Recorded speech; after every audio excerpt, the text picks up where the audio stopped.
people are more or less without a job. It might even be the expected outcome. It's complex in what I feel about this, to be fair. And I am reminded of Mr. Sanfando's words where it seems as though people want the country to fail, because we still need the energy sector, whether we diversify or not. And one could argue that we should be diversifying while we still have the energy sector, and we hope for it to do well as it can to ease that transition, however it may look, whatever means it may take.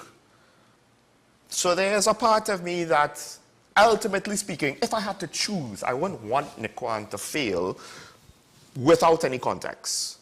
But there's two things about this situation where I don't feel happy that Nikwan is more or less potentially done.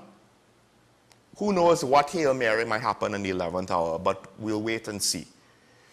But there's two things about the situation that does make me happy. One is, to some extent, we kind of saw this coming.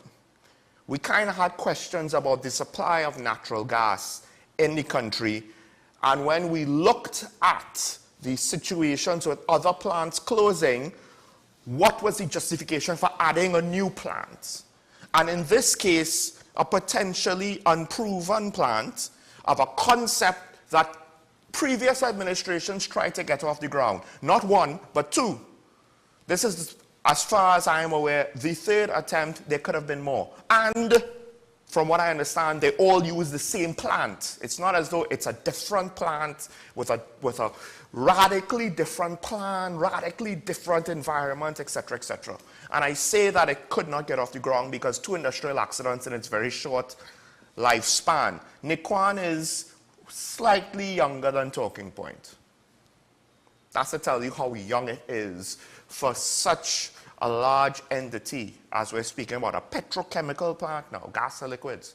Now, the other thing is the fact that questions were had about the political considerations, concessions, favoritism. Who knows? We don't know.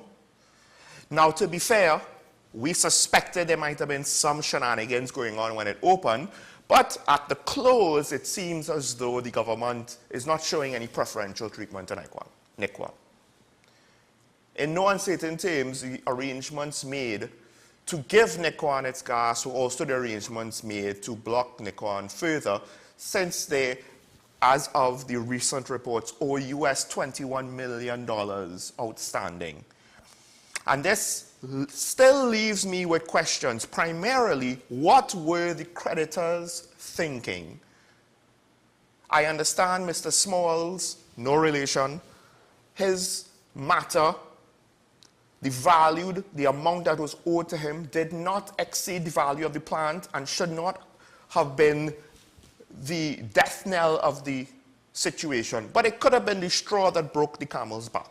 But more importantly, even if you take his matter out of it, I did not necessarily see a way forward, given the fact that we do, from what we understand, from what we believe to be true, have a gas shortage. So to what extent can the NGC, the government of Trinidad and Tobago, the people of Trinidad and Tobago, continue to provide a supply to an entity that it has been reported is not up to date on deductions for like insurance and employee contributions taken out of their paychecks? So I do wonder to what extent their cash flow issues may have been understated by the confidence in both the creditors and the chief visionary officer. So like I said, I have questions. What were they thinking? What were these banks and financial institutions thinking? Because to some extent, were they throwing good money after bad? Or did they have no choice? Or did they genuinely believe that this project had merit and potentially were losing out on something with its closure? I don't know if we'll ever really know, because a lot of it could be subjective judgment. And transparency in Trinidad and Tobago is something that comes few and far between when we get down to it. And it is what it is. But now 75 more people on the breadline, hopefully with their technical skills. We assume most of them will have technical skills. Some of them might be, entry-level workers, custodians, maintenance people. But hopefully, they will be able to get back on their feet in this environment. We wish them the best. Hopefully, our institutions are not heavily impacted. That's just as much for us than it is for them. All right, next story. The opposition leader tends to raise issues. I don't know why they raise so much issues when we don't necessarily see things followed through with. Sometimes important issues. The latest thing that the opposition is going after is the traffic fines and the merit point system. The opposition leader is claiming that it is a form of tax on the population and people are losing their licenses, and in some cases, those who basically drive for a living, whether it's transportation of people or goods, they are potentially at risk of losing their jobs. Or, of course, in some cases, if you lose your license, depending on your job situation, public transportation might not actually be feasible. But she's quoted as saying that the ticketing and the merit point system is being abused by some police and licensing officers and have become a source of anguish and frustration for countless drivers across Trinidad and Tobago.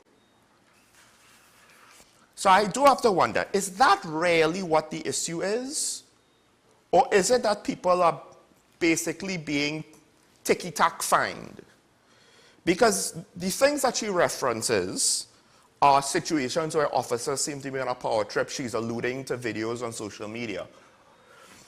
That is not necessarily going to be solved by what she proposes, because she proposes to reduce or review the demerit system and invest in training programs to promote safer driving habits, which in a progressive environment, one would think on the surface, that sounds great, that sounds to be better. The thing is, let's just go dollars and cents, right? As brutal as it might seem. While it's not supposed to be a source of revenue, because then that would encourage bad faith behavior, incentivize revenue collection, it's in the black when it comes to the accounting. It's not in the red. So changing that out for having to invest in an education system, when, to be honest, to some extent, your driver's test should be, you should be learning things there when you get the license, not after you've committed offenses. Although programs should exist for magistrates to send offenders to if they deem so fit, I would say that. But my point is to replace that wholesale, the demerit system, the fine and ticketing system, with something now that money has to go out. I don't know if we could afford that, to be frank. And it makes me wonder if this is just a campaign promise that will not be followed up on once reality hits them in the face. And to be honest, I don't even think it's going to be hitting them in the face. I think they already know. But the other thing is, if the concern is about police and licensing officers abusing their power, well, reducing the ticketing system is not necessarily going to stop all of it. It might stop some of it. They might figure out other things, that because there's still going to have to be some laws on the books for certain reckless behavior. But if the concern is abuse of power, removing the fines is not necessarily going to stop the mentality or the desire to abuse power. It's not necessarily going to solve the problem. The situation that became famous with the officers telling the driver on the left lane that he had to give way just because they were an emergency vehicle that did not have their lights on, did not have their sirens on, but just because of who they were, he had to give way. He was not facing, as far as I'm aware, a fine, and yet he was still abused. So I think to some extent, the opposition leader has identified two problems. She's heavily, at least to me, seems to be indexing on one of them, and her prescribed solution isn't really going to do anything about that. So what am I left to think here? I'll leave that where it is. Let's go on to the third story. I want to get this in before we welcome our guests. There have been more deaths added to the list for the potential class action lawsuit. More pre-action protocol letters have gone out with regards to the death of neonatal infants in the NICU in Port of Spain General Hospital. Now, to some extent, I can understand why the medical authorities are saying let's not lump all of them in together, because one of the deaths, at least one of the deaths, has been reported to have occurred in 2022. And to some extent, I don't know if that's really pertinent, because the nature of this is that some of the babies, unfortunately, are going to pass away. Medical science is not absolute. Doctors and nurses are not gods. And it was good of the Ministry of Health to have the press conference to try to impart reasonable expectations on the populations. That is to say, not all premature babies are expected to survive. That's why their survival is a blessing. But at the same time, 13 out of 16, I know that the number is up to 18, but one daily newspaper lists, I believe, 16. 13 of them were for this year. 13 in 4 months. Last year, apparently, it was 19 for the year. So in that consideration, I think we do need to look at wider implications. And the Minister of Health did admit that, yes, PAHO can widen their scope, right, on 2 counts. One, on the fact that there's proximity to the original cluster, and I think like a year and a half might be too far gone. June 2022, I don't know if that's pertinent, because again, you expect there to be deaths to some degree in the NICU. So 1 death is not a red flag. 13 as in proximity is starting to be a flag, and of course 7 within a few days is a big red flag. The other thing is that they are looking at is the clinical case definition of this case matches those. And that they were speaking specifically to the most recent case that happened, I believe, after the press conference at 2 a.m. that morning. The thing is, I understand. Some of my callers, I didn't answer it yesterday, they were asking why not have an independent probe? We're dealing with confidential information, right? So it's not that simple, because patient information is confidential information. So there's a lot of legal, factors that they have to consider just to allow people to investigate. But I do find it very much in bad form to say that the PAHO investigation somehow is not independent, right? If you want to still advocate for the parents to have someone to be part of the process to speak on their interests or to conduct an independent investigation, fine. But to say that there's no independence, I mean, you're basically saying PAHO is a puppet of the government of Trinidad and Tobago. I'm not sure if I'm willing to go that far. Let me rephrase, I'm not willing to go that far. That's just a bridge too far to assume. However, I will say that Senator Mark, he closed by saying babies are dying here, man. And all I will say to that is, I appreciate that fact, and it's very unfortunate. But we have yet to ascertain how many of these deaths were preventable and how many of them, and we'll never know fully, they were going to happen regardless of our best efforts. But I know what deaths were preventable. I wish I heard sentiments like this when primary school children started being killed by gunfire. Those deaths, in theory, are 100% preventable.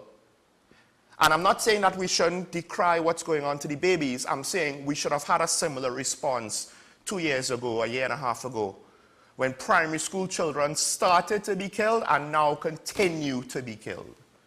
But I will save that there. Our guest is waiting for us in the Zoom. Let's take a break. We'll welcome the political leader of the NTA. Stay tuned. This is Talking Point on WSN. We'll be right back.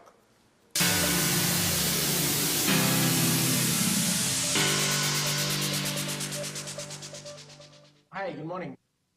Imagine a world where arguments don't exist. CICR is a full-service conflict resolution company that offers mediation training and workshops for all. In 2024, our 40-hour workshops are back, giving you all the tools you need to become a certified mediator in Trinidad and Tobago. Want to know more? Call us at 768-6778 or visit our website. Let's work together to make the world a better place.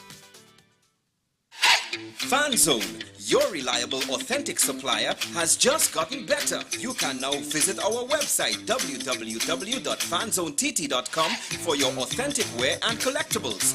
The only place where you can use both your Visa debit and credit cards. Visit our website fanzonett.com to make your purchase today. Take some time for yourself or spend some time with the family at Sandy Point Village Hotel.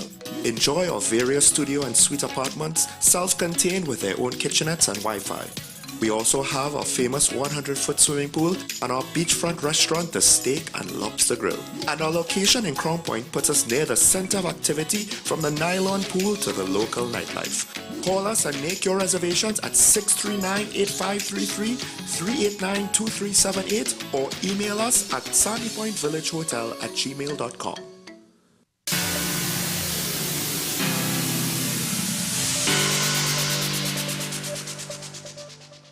Welcome back to Talking About, ladies and gentlemen, and my guest this morning, he is a man that has worn many hats in the national security apparatus of this country, but currently he wears the hat, a political one, that of the leader of the National Transformation Alliance. He is Gary Griffith. Welcome to Talking Point, sir. Hi, good morning. Good morning to you and to your many viewers. So, Mr. Griffith, we have some time, but I don't want to waste any of it, so I want to just go straight into it. Now, you have had an interesting career path, I would say. I don't really know of anyone who has gone to a ministerial level and then technically take a step down and volunteer himself to be Commissioner of Police. Now, throughout your career, you have had detractors. Some might say you're controversial. You have your supporters. You still have your supporters. Some look at your previous work as Commissioner of Police and they're saying, at the very least, that's what we want, that's what we need right now in TNT. I just want to get a sense of how does that make you feel that you're a people hold very differing opinions about you. Well, it actually goes with leadership. There's a saying that says lonely at the top, but the view is excellent. You can't expect to play mass on frayed powder. If it is that you intend to put yourself out in public life to serve the country, you will never get 100% of persons supporting you. Even when I was Commissioner of Police, it was amazing that even though 89% of the country supported me, they wanted me to remain as Commissioner or had no concerns, there were actually 11% of persons who really hated me. And sometimes it will happen. It can be based on my style, my position. Sometimes persons will be linked to criminal elements. Sometimes persons will be criminals themselves. Sometimes persons may just be very political because of the party that I was in. So people have their own view. That is their right. And that can never change. You're never going to get 100% of persons supporting you. I think, well, speaking about style, right, I will say this, because some people don't necessarily know what to think. Obviously, there will be people who are biased against you for politics. The base of various parties will have their opinions, for and against, right? Depending on who you decide to ally with, not ally with. We'll get into that in a little bit later. But I have noticed something very interesting about you. At your best, and I include when you were lobbying for the job in the press, I remember reading your letters to the editor for the role of Commissioner of Police. You know, when you were the Commissioner of Police and you were basically diplomatically kind of positioning the police service away from perhaps some of the more questionable measures the government wanted you to take with enforcing their public health regulations. And then even after the local government elections, when you were on this show, at your best, you seem to be a great communicator, very measured with your words, very good explaining your positions, very statesmanlike. But then, of course, there are times when you get very defensive. Maybe you take things personally, And then, whereas at your best, you might seem better than a lot of the people who are well established in politics, at your worst, you kind of come back down to be amongst them. And people might be looking for change. Tobago is hoping they have change. The jury's still out on that. But this is a time when both parties, they might be weak, and the voters in the middle might be up for grabs, and they're looking for something different, right? What would you say to those voters who might not know what to make of you because they see the two sides of you? It's there for the public to see. Sure. Nothing that you said is incorrect. The fact of the matter is that, as I said, persons have a right to give their opinion. They do not like Gary Griffith because I'm too good looking, I'm too aggressive, I will make decisions to secure a nation, and other persons will be upset. Look at what's happening in El Salvador. The decisions made by the El Salvador hierarchy, it totally transformed the security of El Salvador. What I did would have been probably 5% to what was done there. And people wanted to destroy me for it. How dare I say one shot, one kill? And that worked. How dare I say, I refer to a cold-blooded murderer, a rapist, a child molester as a cockroach. So there are people who defend wrongdoing. There's always good versus evil. And if evil will have a way, or even maybe not evil, sometimes people are just political. Listen, there have been persons who hated me when I was in the UNC. As soon as I became commissioner and Keith Rowley started praising me, they loved me.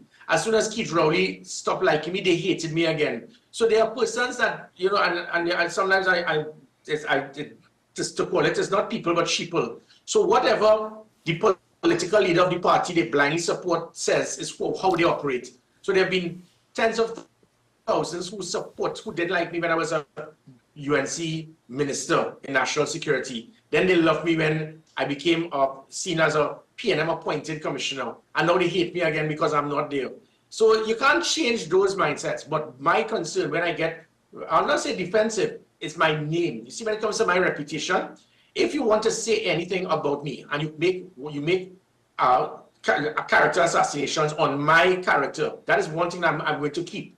And I will guard that jealously. And I would defend it. So if it is you make an accusation about myself, I am going to come and defend it. And that is my right. So for example, I would have heard on WSN, they continue to speak about the situation with the two men who died at the hands of the police and try to give the impression that I was trying to not deal with it. Never in the history of the police service, 5 decades plus of this police service, has there been so many police officers directed by me to investigate that matter. Over 30 police officers from 6 different units. That is how transparent I am. Never did I ever say that anybody fell off a chair.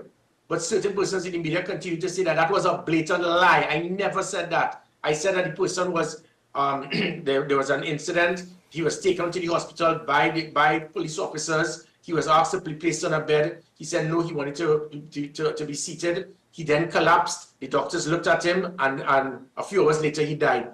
If anybody sees that by stating Gary Griffith said the person fell off a chair, it's mischief. So all it is that I am when it comes to you, if you lie about me, if you try to look at the Stanley John report, after 4 years of a massive well-oiled criminal industry, this was done deliberately to target my reputation. 4 years later, 7,000 police officers, 25,000 applicants, 6,000 persons got firearms, over 20 dealers, and not one person arrested because it was a lie. So if it is that I seem not say defensive, but if you come out to try to smear my name with blatant lies, I'm going to call you out and expose you. Well, all right. I didn't necessarily want to go there quite just yet, but as we're there, because I myself did ask the Prime Minister, I made note of the fact that at the local government elections, he mentioned that situation. For what purpose? Well, it was a national elections campaign, I think. I have said many parties, more or less, including the voters themselves, that's how the participation seemed like to me.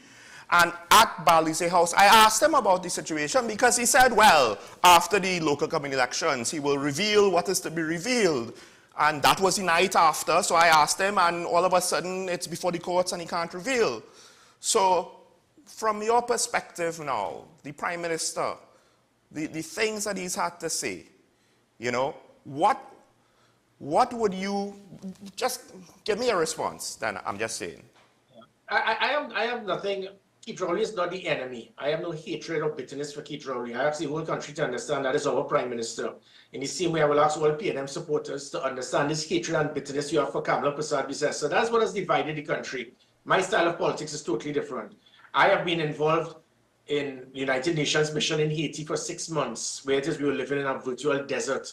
And it is that we could have been involved in enemy attacks at any time.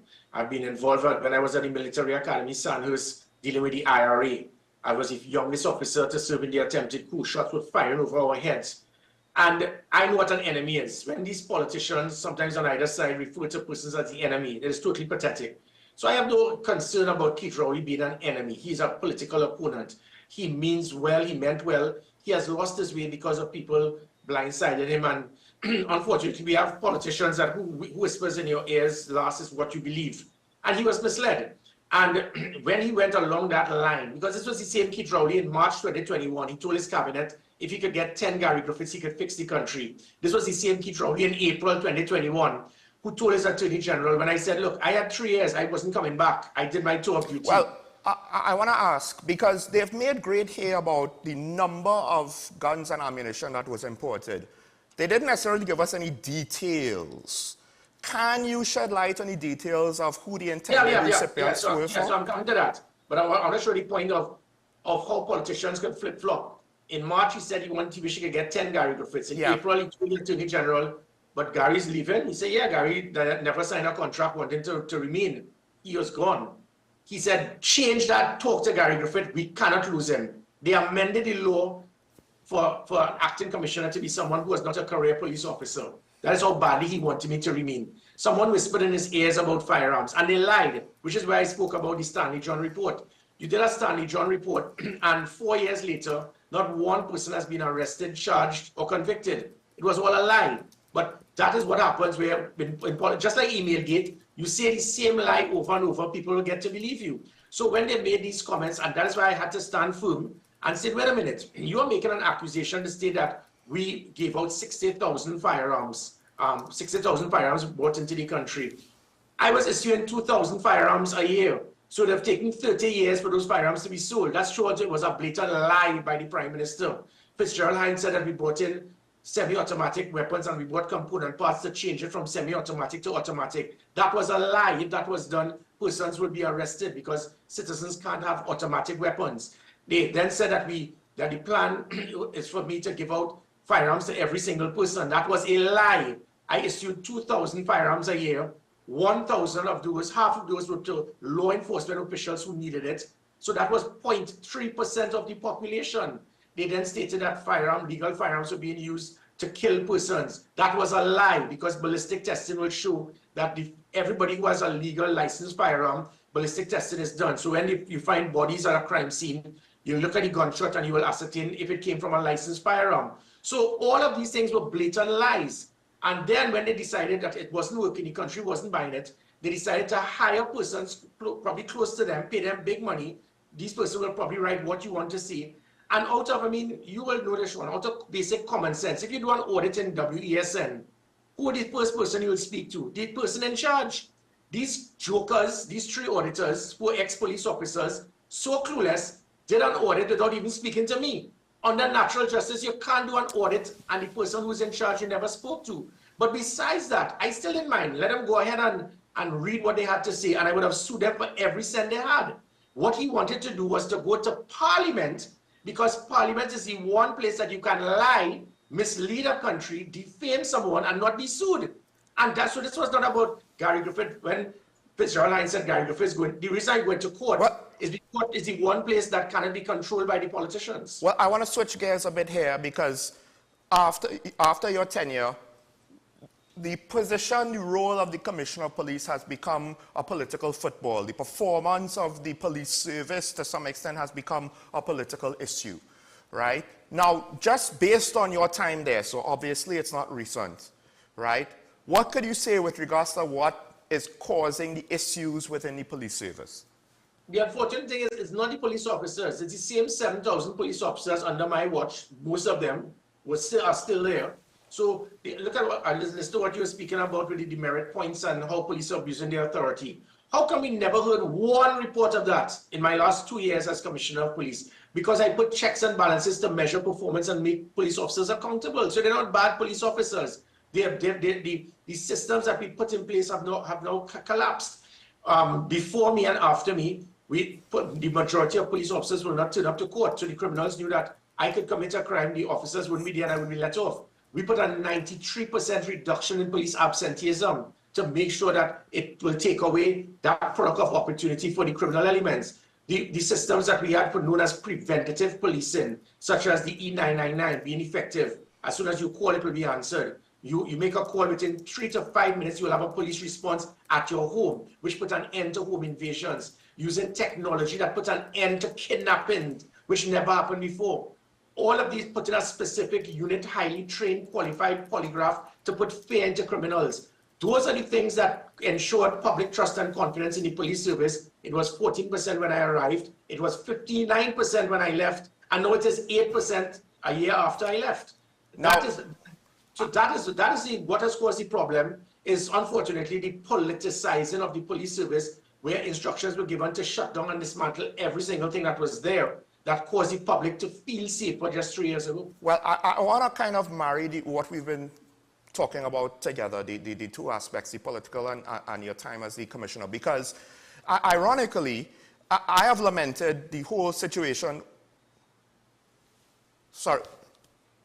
The whole situation with the crime talk showed that the government and the opposition, to me, at the end of the day, just does not seem to want to come together. But you, to some extent, crossed the proverbial political floor. You weren't a parliamentarian, but you were, technically speaking, in our system of politics, in our political environment. You don't see someone just going to work with the other side just so. And you did so. And as commissioner, you didn't necessarily undermine the government. And I took note of how you communicated various issues and situations as commissioner.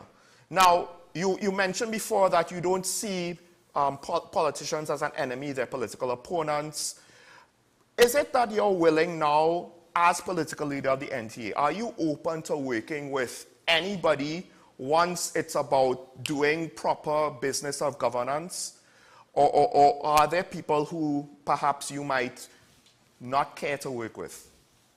Well, no, whoever's in government, we should give them that support, regardless of who that person or group is. And it was in February last year that I was the person who sent that olive branch. So all the talk you're hearing about the president, a newspaper article said that it was the president who said the two parties should get together. That was the first thing started was myself in February last year. Kamala Prasad-Bissessar took the baton, she continued. She then, about April or May, she said she's agreeing with me and she is saying that he should listen to what I said. The pettiness of Keith Rowley to say, I don't want to talk to any of them. When you do that as a prime minister, you have now cut off 50% of that ability of persons that may have that intellectual ability in whatever, health, education, the economy, national security, because they don't have your party card. And when the government changes next year, my intention is being part of that next government is not for us to go down that same road. There are many things that the PNM may have achieved that we shouldn't be just shutting down and dismantling.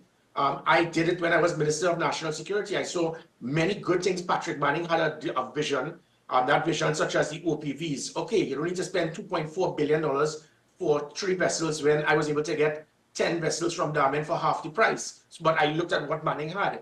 He also had the special anti-crime unit. I formed the special operation response team. So there are certain things that you can see and we shouldn't just destroy it. If Keith Rowley is in government at this time, at least for the next year, the country cannot continue in the same way until he demits office. If it is that we are willing to, as a citizen of this country, you must be a patriot before you are a politician. And that's how I have operated all the time. And I will stand firm on certain principles. I mean, even when I was minister, I stood firm on something with live sport, and it may have been something that was the government, but based on intelligence, I had to stand firm to do what was right for the country. When I was commissioner of police, I had to stand firm against a prime minister because they were trying to influence me to arrest citizens in their home because of their ignorance and not understanding public health regulations. Well, I mean, I want to be a bit more specific now.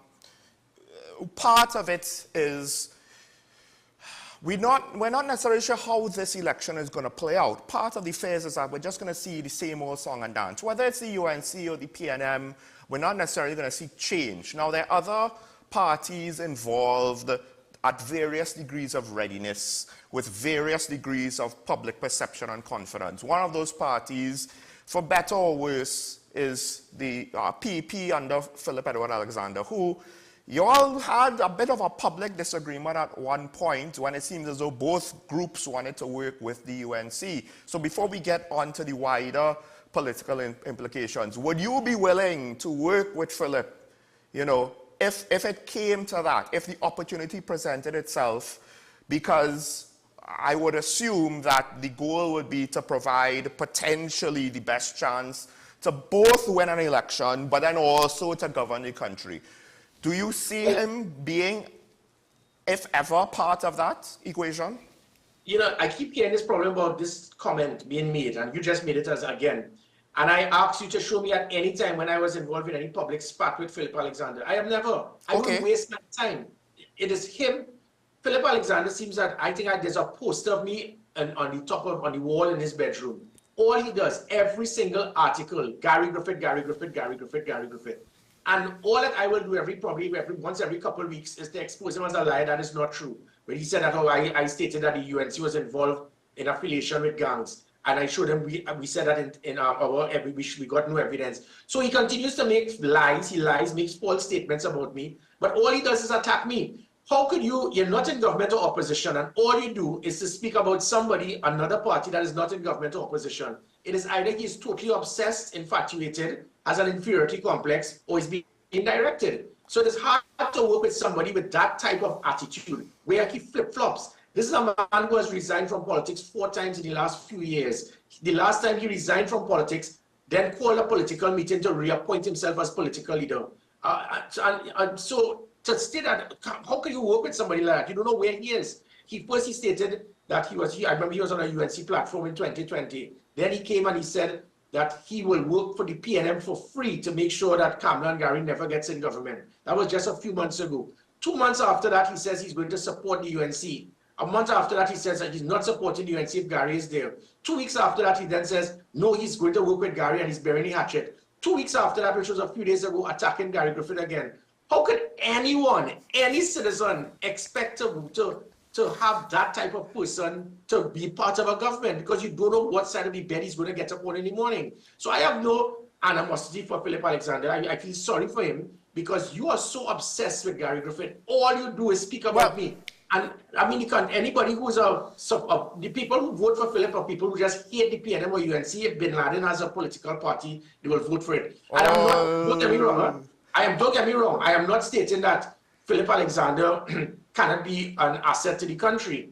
But you can't be flip-flopping every single day. People are not going to say, well, wait, we don't know if you're coming or going. Okay. So now, of course, the big picture now, the general election is coming up. You have stated that you would work with the UNC. We have not necessarily seen a formal declaration of alliance for the general. Both parties are reported to have put forward or are intending to put forward 41 candidates.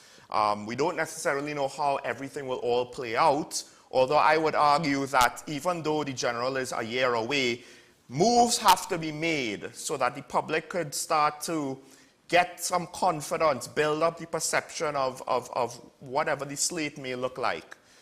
Moving forward potentially with the UNC, is it that you think this might be the one main path for change in the country for you to work with the UNC, or are you open to work with whoever has the votes, whatever might be the permutations to bring about a government that hopefully would be successful and potentially fix some of the problems we have now? Yeah, well, just joining with any political party to get in government, that is political prostitution. You're doing everything in the hope for you to get power and to win. So, and that third constituency, that bridge constituency, they are not especially those persons, they are not there to win at all costs. that bridge constituency started in 1981 with the ONR with 91,000 votes. 10 years later, in 1991, it was the NAR. They got 127,000 votes. Kamla Prasad Bisesa was part of that third constituency. Then 16 odd years later, 2007, the COP got 147,000 votes. Now, 10 years later, 17 years later, now we have the National Transformation Alliance. 10 years from now, there may be another name to it. But the point being is that bridge constituency of that 100 to 250,000 persons are not a PNM or UNC till they die, where there will be 200,000 either side. And there's nothing, I'm not attacking those persons. They are persons who are very heavily, regardless of what the political leader of the PNM or UNC will do, they are going to support them. And that's 200,000 they start with. But that 150,000 floating voters, if there's not a third party, they split up. Probably 100 will go one way, 50 will go the other way, or most may not vote. When that third party comes in, if they go down the center, what will happen at all occasions with that is that the PNM wins by a larger margin. So I'm a realist. And this is what usually happens because of our system of proportional, of first past the post rather than proportional representation. So even the ONR got 91,000 votes in 1981 to the UNC, 60-odd, ULF, 60-odd. The ULS got several seats, and the ONR got none. So the COP got 147,000 to the UNC's 190-odd in 2007, and it was 15 seats to 0. So when it is that that third party goes on its own, you're going to see the results of 1981, 1991, and 2007. When that third party joins with another major party, you get an annihilation of the PNM similar to 1986 with the NAR and 2010. But our intention is to make sure that we are represented, we are not disrespected, and we have a voice in government. So it is not just for us to be an add-on to try to win national seats. One of my lamentations is the one administration the partnership had, it seemed as though the COP came out at the other end of it worse for wear, right? And the country, the party and the country lost an opportunity. And I have been waiting for somebody to try to regain that, take the ball and roll with it. Because like I said, I think both the PNM and the UNC, I thought they were at their weakest last general election, and I was disappointed that there was no one available to really make a serious effort to start that ball rolling again. And I think it's a long-term situation. It's not a, well, I need to win seats in this election, otherwise I'm out, which most people outside of the COP, that's more or less the stance that they took. Are you willing to say to the people of Trinidad and Tobago that the NTA is not just a satellite division of some other political party, but it's in it for the long haul, even if it's just for the voters in the middle, to provide a home for those voters so that their voices, their votes will become much more pertinent in what usually we just say, well, what's the point of me voting? Because in my constituency, this party always wins, etc., etc. No, you're correct. That's definitely, and this is not in any way to discredit the previous political leaders of the COP at the time, Winston Dukran and Prakash Ramadan. My style could have been different, and obviously you would have seen the little clashes already that between Kamla Prasad Bisesa and myself, because I am not a yes person, and it's the same thing that even when whether I'm Commissioner of Police, Minister of National Security, that measured success is by I want people around me that have the ability to tell me I think it's wrong. I mean, we will debate and we will come with lots of points and you better come good. But having yes people around you, and this is what has happened for far too long in this country, where persons hold that position of authority as a political leader, and the individuals around will be afraid to tell the person the truth. I remember I always told Kamla Prasad Bisesa as an advisor that I am not here to tell you what you want to hear. I'm here to tell you what you need to know. And I frustrated the life out of her, but on many occasions, it assisted her. And that is what we must do. That bridge constituency cannot just be there. Let's just add 100,000 votes to help the UNC get in government. What that 100,000 wants is to make sure that they become part of the government and not just helping prop up another party to get in government. If the UNC shows that degree of respect and understanding for that bridge constituency, it will work. I give the promise and the assurance that to those persons who are not PNM or UNC till they die, that this is the only way, it is the best way for us to be in government. So, and if we want to be represented, we need to work and find an avenue to ensure that if we work with other political parties, they must have the similar principles, the ideologies, to show that, look, this is what we intend to do. And I'll give you one quick example, which is non-negotiable. We have seen for decades political parties getting in government and associating themselves with criminal elements and gangs, giving them state contracts. That is a no-no in the next government. I am not going to stand for it. I stood like that with life sport, and this was not to discredit ministers, because sometimes it happens at a lower level. Even as the Commissioner of Police, I saw it with this present administration. I was explaining to them all of the contracts where gang members were getting $5 million contracts to build a $500,000 box train, and they're using the profit to purchase more sophisticated weapons, hire more gang members, pay rogue police officers. And first, to deal with national security, we deal with fixing the country. It must be in a situation of it being non-negotiable, where we are not going to affiliate ourselves by giving state contracts to gangs. That's just one simple example. So, I mean, I understand you're a political leader, so you have to broaden your view in the political landscape, but I do want to close with a question, because, like I said, the situation involving the police service and the Commissioner of Police has become somewhat political, right? And I don't think there's anybody on the outside that could say that they are content with the performance of the current commissioner. Now the process has come into question in the national discussion over this whole thing. And crime, of course, is one of the big issues coming into the next general election. So I just want to ask for you to close here on what do you think needs to be done to fix the situation with regards to the police. Is there something to be done with the selection of the next commissioner, or is it something broader than that in the police service? Yeah, no, you're correct. The whole thing has become totally politicized. In 2018, and I'll show you how it can be solved. In 2018, when I got 82.5%, I got the highest percentage by far to anyone who applied for Commissioner of Police. Ula Christopher got 52%, 30% less. How could at any time someone like that could actually get more than myself and several others? Because at that time, this was done, the law stated it was supposed to be the measurement of performance and the merit list would be drafted by qualified international experts who understand what they're looking for. So whereas I would have acquired 42 out of 50% in the interview, Earl got 20% in the mock media conference. I got 12 or 13 out of 15, Earl got 3. In the rule fit, I got 13 out of 15, she got 3. 3 years later, when I reapplied, I got 20% more than Earl Christopher. Bam! A new police service commission is appointed, handpicked by a president, who was handpicked by a prime minister. This is the same president who did not adhere to the law by founding the merit list. She picks individuals who have no knowledge, qualification, or experience in national security. One is a speaking consultant and one is an accountant.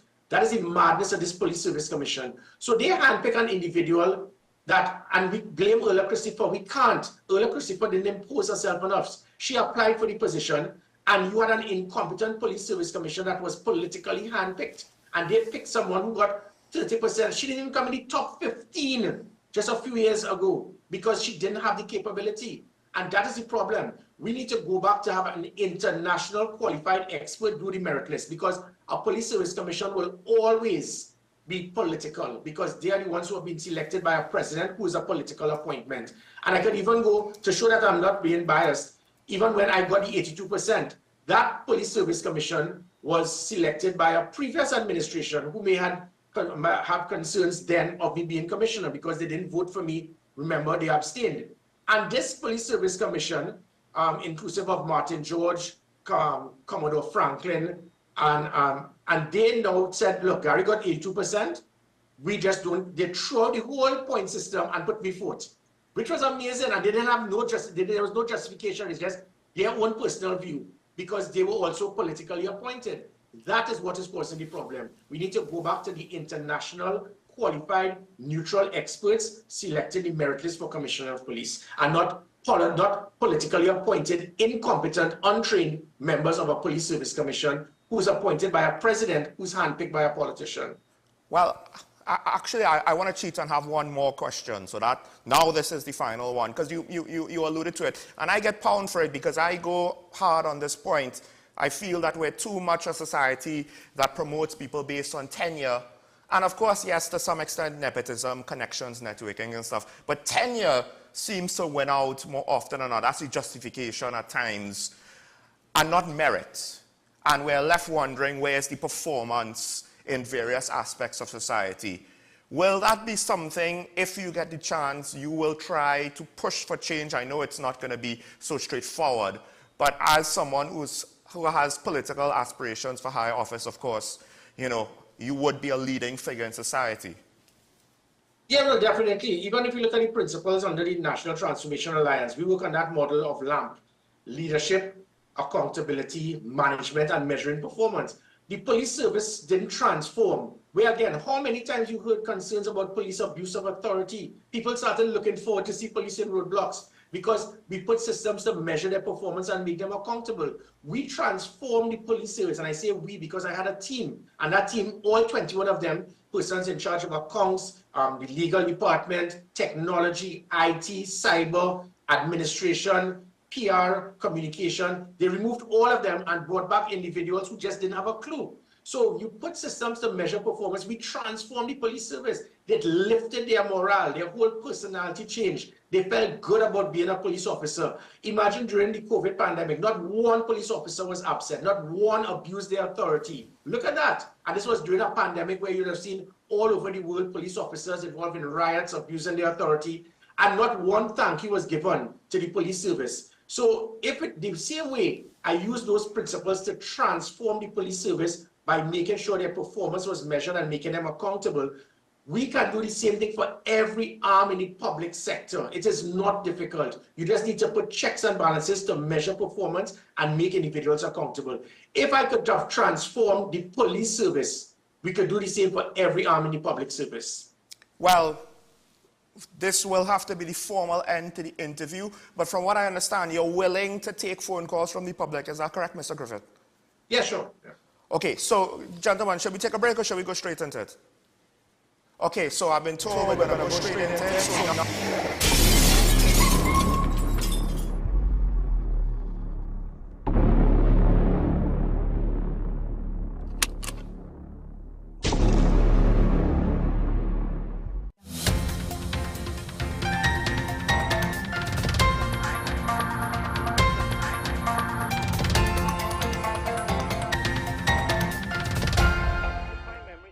This is WESN's News on the Hour. Thank you for joining us. Here are the headlines.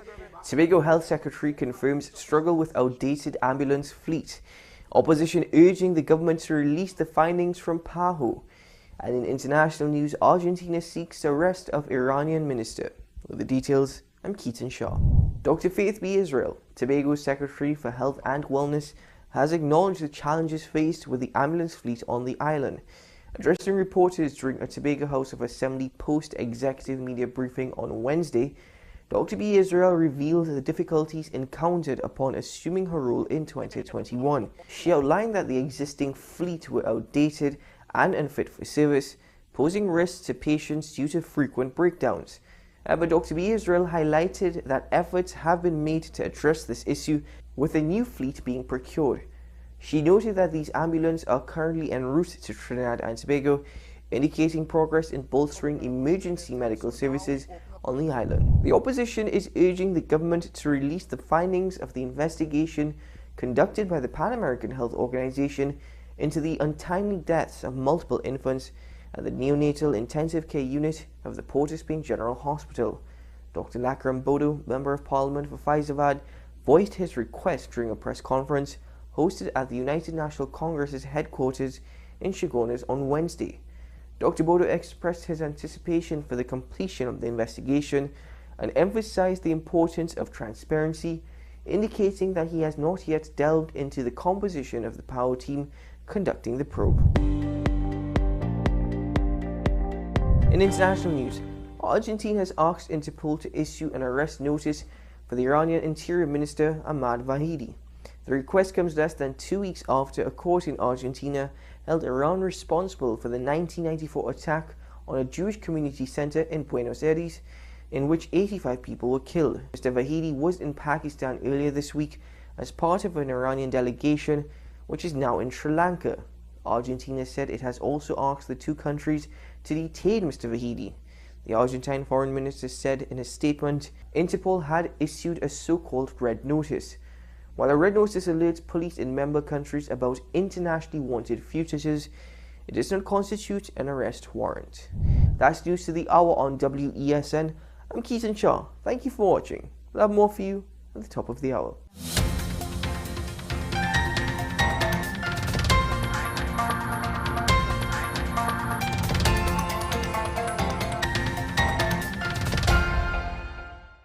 Imagine a world where arguments don't exist. CICR is a full-service conflict resolution company that offers mediation training and workshops for all. In 2024, our 40-hour workshops are back, giving you all the tools you need to become a certified mediator in Trinidad and Tobago. Want to know more? Call us at 768-6778 or visit our website. Let's work together to make the world a better place. The phone lines, we want to give the chance for you, the viewer, to call in. You could ask Mr. Griffith whatever you want to ask. I will say, as always, however, be respectful if you call in. If you have something that maybe you do want to get, it's a hard question for Mr. Griffith, that's fine, but as long as it's respectful, no personal attacks, please. And also, given what happened in the Senate yesterday, mind your language. I'm just going to say it. Mind your language. Every now and then somebody does forget. This is national television and we have to be careful about that. So while we wait on the phone calls, please also don't wait to call later on in the half an hour, as it tends to happen, folks, because we're not going to be able to take all the calls at once. Right, so we have our first caller on the line, Digger Martin. Good morning, caller. Good morning, Mr. Small, and good morning, the Honorable former National Security and Commissioner of Police Gary Griffith. I want to shoot a question, not literally, to Mr. Griffith, former CP. I have seen something that the TTPS hasn't addressed for a couple of years now or more, and that is imitation police. They have done so many untoward crime, and it doesn't appear the TTPS has control of it. You have lost me? I'm hearing you. Okay, good. And I have reflected on it. And when these imitation police do something untoward, they get away. And I am saying, why are they getting away? Is this an inside job based on the knowledge of these imitation police knowing exactly where the cameras are so nobody could trace them? Because I know you have been a proponent of the NOC, which came out of the Simmons Commission, one of the deliverables to put in a National Operations Center to basically keep all national security apparatus together so you can respond in time, on time, and get the perpetrators. I want your take on it. But the second question I have is the broader one. And I'm going back to Mr. Small on the way he treated the issues of baby death. I believe we are treating these baby deaths callously. A baby born is a blessing. And we have, as a country, has to basically optimize every situation to keep that baby alive. I am seeing that we're trying to normalize it, saying that the baby have challenges. They are born, they are underweight. Yes, but that is the same thing when a former prime minister said all the killings were kind of justified when he said it was collateral damage. So death, we must not normalize death in any aspect of it. And I'm saying there is an issue with health, and we must not, with these baby deaths, these specific babies, these 7 babies. Okay, caller. I'm sorry, I'm going to have to end things there. We do have another caller waiting. Mr. Griffith, do you want to answer now, or should we take the other caller? Take the call. Take the other caller. Okay, San Fernando on the line. Good morning, caller. You're on the air. Good morning, Captain. Good morning, sir. I have a small question for the Captain. Sure. Now, just a while ago, I heard him mention that somebody lie was on the email gate. It was lied. Now, I recall some time ago when he was commissioner that he would have had to deal with that file. Did he find him lying then? And did he send that file to the DPP? Number one. Number two, now, he also made some remarks about, I had some files on him, and when I hear them file bust, I wouldn't use the words on TV, but you know what I mean. You know what he got a long yellow line behind him. So tell me what happened to those two now. Thank you. Okay, well, let me deal with the second caller. Well, I believe you are speaking about the he being the Prime Minister. Yes. So the email gate, again, which was really sad that a country can actually, I can't believe that, sometimes people, they're so naive because they're so politically blinded. Keith Rowley says that, so it has to be true. There was 17 typographical errors. You can't have a typographical error for an email to go through. So there's no such thing as mail.com. And so even the spelling of the email address was incorrect. So it was something that was typewritten. So it was common sense to know that this was a typewritten document that was trying to be, at times they were missing the dates, the date was in the wrong place. So it was shown that the email gate was a lie. But what Keith Rowley did is the one place you can lie and affect and read out lies is in Parliament, where you would not be sued. So that is why he didn't go by the TPP. It's the same thing about the audit report. He wanted to go to Parliament because when you read out lies, I couldn't sue the auditors or sue him for if he wanted, he could have gone forward in public, but they can't. So they've understood how to beat the system to defame their political opponents by going to Parliament to lie. And that is why and through the courts, which have been winning case after case after case, because that's what they have done. You say the same lie over and over, and the PNM fanatics may believe you. Going back to the first caller, I wasn't hearing them initially, but if you're speaking about imitation police, I don't know if it was about police officers showing that people that were imitating police officers. Is that what you were referring to? Well, we've had several cases where, and I do think there could have been some cases where it was reported to be perpetrated by police, and now the reports are saying that it's believed to be fake officers wearing uniforms, not actual police officers perpetrating crimes. And again, the security guard uniform, it is anybody could get that blue jacket and a blue pants in Pennywise, put it on, and then all of a sudden you look like a police officer. It is unbelievable that the police will have uniforms like this. So the uniform I had, and I got the approval for it, was going to be acquired about 2 months just after I left. It was similar to the NYPD or Chicago PD, where the officers will have the normal shirt with the clip-on for their radio, the belt with the body camera will also be on. It will have the pepper spray, the tasers for the minimum use of force. All of these things they shut down and removed. Okay. So whereas in my era, we were using body cameras, we were using pepper spray, we were using tasers for minimum use of force. We had the communication equipment. All of that was removed. That would have taken away and minimized the possibility of persons impersonating police officers. And more importantly, the problem that you were speaking about of the trust with the police, we put systems in place. We put online reporting. Online reporting ensure that if you had a situation of fraud, cyber, domestic violence, you can actually stay home, go online, it goes straight to that unit, to the police department, and now they will be dealing with your matters. Okay, Mr. Griffin. Mr. Griffin. Go back to the old-time policing, have police officers in stations, and you have to go to a station to report a crime. So, and then we had the 482 Gary, we had the police app, Mr. we had Griffin, the SOS on your phone. So when you remove these things, it makes it easier for criminals to be successful. We have another caller, I believe, waiting on the line, yes? San Juan on the line. Good morning, caller. You on there? Morning, morning. Good morning.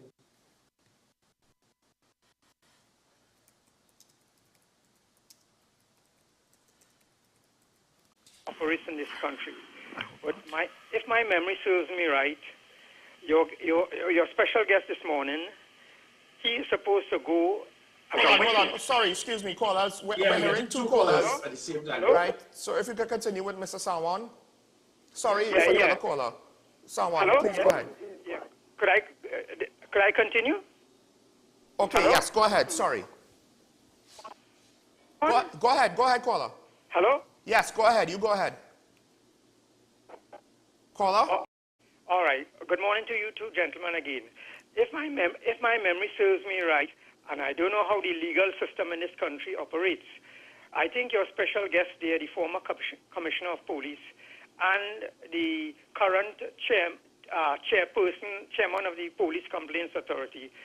They are both billed as witnesses in a very high-profile matter involving a former Attorney General, a witness tampering case. Now, as I said from the outset, I don't know how the legal system operates in this country. I'm a layperson. I do not have a legal background. But as my memory serves me correct, the former Commissioner of Police and, as I said, the current chairman of the Police Complaints Authority, they are supposed to go as witnesses against a former Attorney General who is involved in what is described as a witness tampering case. I don't know who is responsible, if it is the Director of Public Prosecutions or the Chief Justice, the head of the Judicial and Legal Service Commission, if either gentleman have to alert these two gentlemen as far as the case is concerned. But I find that this matter, I mean, if as a high-profile person as a former Attorney General, and this matter just seems to be going on and on and on, where will it end? Nobody knows. Because as a member of the public, I would like to see a determination one way or the other. I'm not pronouncing guilt or innocence. The court will decide that. But could the former Commissioner of Police throw any light if he has been alerted when he has to go as a witness against the former Attorney General? I'll listen to your comments of it. Thank you very much. Thank you, caller. Okay, right. So the first thing to clarify is that he said it on 2 or 3 occasions. He said that I'm a witness against the Attorney General. Well, at no time has that ever been stated. What was stated is that the police would like me to provide a witness statement pertaining to information that I may be aware of that could assist them in the investigation. So the comment that he just made, that I am a witness against the Attorney General, he has already predetermined what was in my report. He and no one else in the country knows what was in my report. So to allude that I am a witness against the Attorney General, that is, I'm not going to say what is in it, but you can't make that type of accusation without even knowing what it is I stated. So in other words, persons can be witness to a crime. Being a witness doesn't mean that that person is going to be there for the state or for the defendant. He's a witness, and that's what I am. The matter is in the hands of the DPP, and if and when the DPP sees that he has enough information to move forward with the recommendation for this matter, that is when he will do so. So there's nothing that I can do at this time. Okay. I am simply someone who provided a witness statement that can assist the police in the investigation. Whether it is in benefit of the defendant or the state, that remains to be seen when that time comes. We have Digger Martin on the line waiting. Sorry, the caller. Good morning. You on the air? Yes, hello. Morning, morning. Go ahead, caller. Hello. Yes, go ahead. Hello. Can you hear me? Hello. Yes, hello, good morning. Yes, don't listen to the TV. Listen to your phone. You can hear me. Go ahead. Oh, hearing of a third force. And this, as you rightly stated, it was evident in the 81 activity. There are certain people in this country who will not vote for the UNC, regardless of what, and who will not vote for the PN, either way. But what the partnership brought was a togetherness involving the COP, very much in the same manner of the NAR, which involved the ONR. But every attempt was made, both with the NAR and the People's Partnership, to destroy the COP. In fact, no effort was made to destroy the COP, and it was made to build the partnership. Now, you have been trying to bring about to the people, but yes, there is a third force which can have a deciding factor in the result of the election. Caller, we're losing you. Sean, you picked up this? We'll have to ask caller. Maybe if you call back, the connection will be better. We don't know if we have another caller. Yeah, good day. Good day, caller. Sorry for having you wait so long, caller. Good morning. Once is Mr. Griffith, I can wait until tonight. Yeah. Well, go ahead, sir. You're a gentleman. Mr. Griffith, good day, and to the gentleman there, good day. Morning. You hear me? Morning. Yes, go ahead. Yes, good morning. So, Mr. Griffith, they will try. Mr. Griffith, like other social words to tell you. You're so, you're so real. Huh? You're so real. I don't even know what to tell you. You're so nice. You're well trained, properly well trained.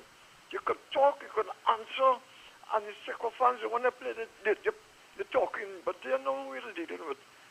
You're well trained. And I like a lot of words, but I want to draw a point. The guy who called you a big mouth, you only talk with a big mouth. Oh, give him a little piece of your looks now. Oh, God, shit, look how nice he is. Give him a little piece of your looks now. And have a nice day. Give him a little piece of your looks. And then put your face by a horse, and he goes, you have a big mouth. Have a good day. Well, thank you, caller. Well, all right. I assume, Mr. Griffin, you know what he was speaking about. Yeah. And again, mentioned with him and the last caller when he was speaking about the third party. Listen, to Trinidad and Tobago, the only reason I'm getting into this, I don't need a job. The only reason I'm getting into this, when I was Commissioner of Police, there were 43 death threats on me and my family. The special branch confirmed that I was the highest risk person in the history of Trinidad and Tobago because of me putting my life on the line for my country. That is all that I'm doing. All that I am doing is I feel that this could be a better country. My intention is to do the opposite of what many politicians have done. They have divided the country deliberately. I intend to unite the country. I remember when I walked during the local government election in the hills in Paramin, in Scorpion, in Caranage, all in Simeon Road, in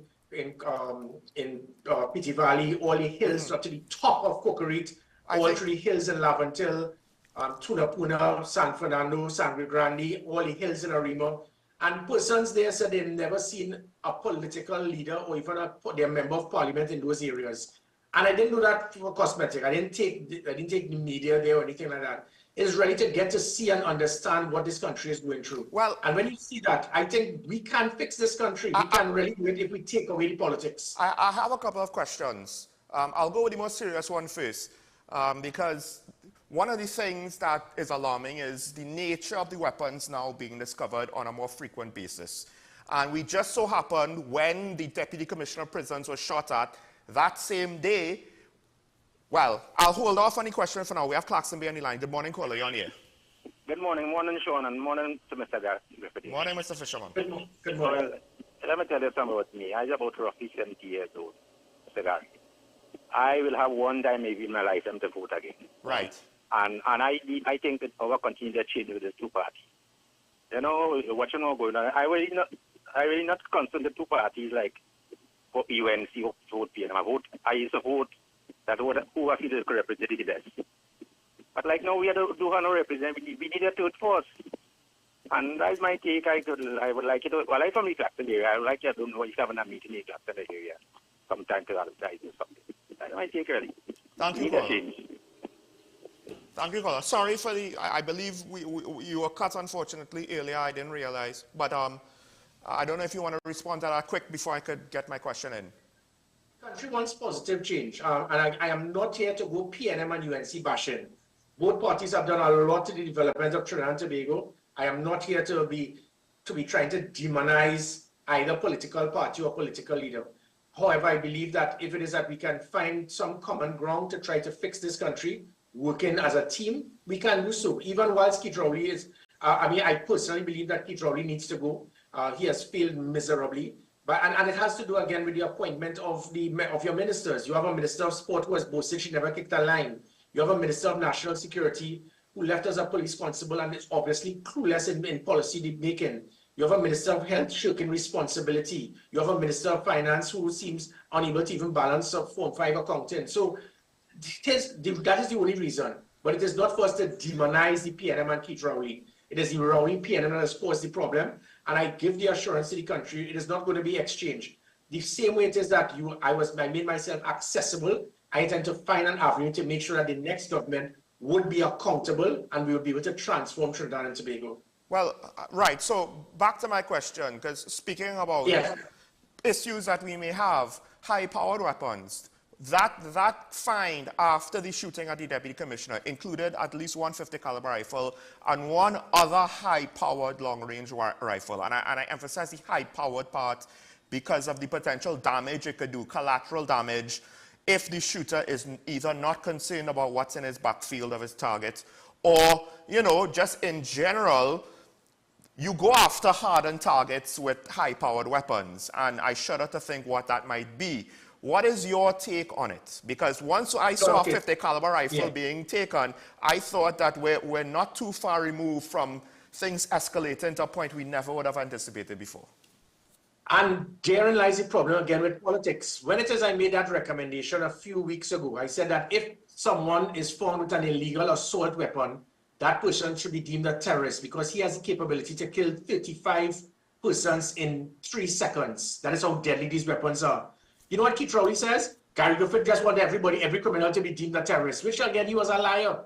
I was stating that if someone has an assault weapon, because if someone is found with an assault weapon right now, he's going to be arrested, he's going to be given $50,000 bail is so much and go back out onto the streets for the next few years. So that is the problem. You put that under the Anti-Terrorist Act. You now target that individual with the weapon. You target the individuals who brought it in. You target the individuals who supported him and protected him. And now you flush them and put them where they belong. That is how you deal with the problem. Permit me to find some middle ground, because you've reminded me of a situation where this is one where I disagree with you, because unfortunately legal classifications of terrorism put certain mechanisms in place that might not be appropriate for this problem. But I will say this, it sounds as though the main issue here is that the penalty, right, the measures to control firearms of this level and the penalty involved with having them, it's just not sufficient. The response is not sufficient, the punishment is not sufficient, and I guess we could at the very least agree that perhaps these things need to be revisited in a serious way. Let me take you off the middle ground so that you will agree with me. Okay. If there's an act, and the act, and what you're doing is you're looking at the letter of the law presently. That is why you call it amendments to the act. Because the act states that if it is that this person is doing it politically motivated or to destabilize the country, if it is at all, so that because of you just make an amendment, there are many countries have a similar act. That if someone has an automatic weapon, that is the person is deemed a terrorist because you have the capability to totally cause havoc in a country. Somebody is a sniper and takes out a prime minister. He's a terrorist. But if you have a weapon that can kill 35 persons by a bar, you're not a terrorist. That is madness. So all I'm stating is that you make slight amendments to the Anti-Terrorism Act to state that it's not just if you have one weapon to kill a politician, you are a terrorist. But if you have a weapon to kill 35 civilians by a bar, you're not a terrorist. It is simple to amend the act to say that if anyone has the type of capability that can cause untold damage to law-abiding citizens, he is deemed a terrorist because that could cause undue panic throughout the country. You see, there's an amendment to the act that is required. I understand, but you see, the thing is, terrorism is a technical thing that could then impact our partnerships with foreign law enforcement agencies. But you are that if we find an avenue to have these persons incarcerated for 25 years immediately without bail, well, ironically, affect us our international allies. The support they would give us, where somebody is held and they're going to be given bail the very next day. But Mr. Griffith, the support they would give us would technically, if we say it's terrorism, it will be in line with political extremism and violence. And actually, I'm saying, why even saddle it to the act? We could go even further than the Anti-Terrorism Act goes in some respects if we specific target legislation for assault weapons just in general. If we call it terrorist, the FBI, the CIA, however, they will respond a certain way when it's not necessarily going to be a sort of politically motivated group. Right. It would need different... I understand what it means. So let me show you why that can't happen. Because we have governments that when the government changes, somebody held with a sidearm. Remember initially when I was minister, someone held with a sidearm, there was the bail amendment. Right. And that has collapsed. So something as simple as the bail amendment for a sidearm that the person could be held for 120 days without bail. We couldn't even agree to that. So that is not going to happen. The Anti-Terrorism Act, if someone has because we actually know that there's that big debate in the United States now. Why are these individuals, when they are found with an assault weapon and they kill children in a school, you're not deemed a terrorist? You're deemed, I forgot the word that they refer to them as, but you try not to call them a terrorist. And what we are showing is that because of the Anti-Terrorism Act, if you're held under terrorism, you're not given bail and you're incarcerated for 25 years, and the persons who have aided and abetted in you having the capability to kill 35 persons in 3 seconds.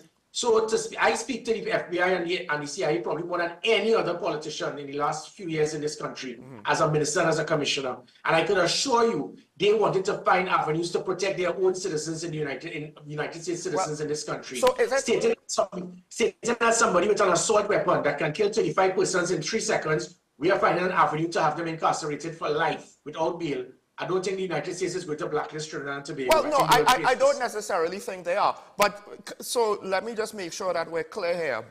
One of the main issues you have is the fact that political practicality, this is a way to get it done, because unfortunately we are in a quagmire where what I would say, at least the proper way to do it, doesn't seem to be feasible and practical right now. Correct, because it's not going to be approved in Parliament, because something as simple as a sidearm for 120 days for the bail amendment, it can't be approved.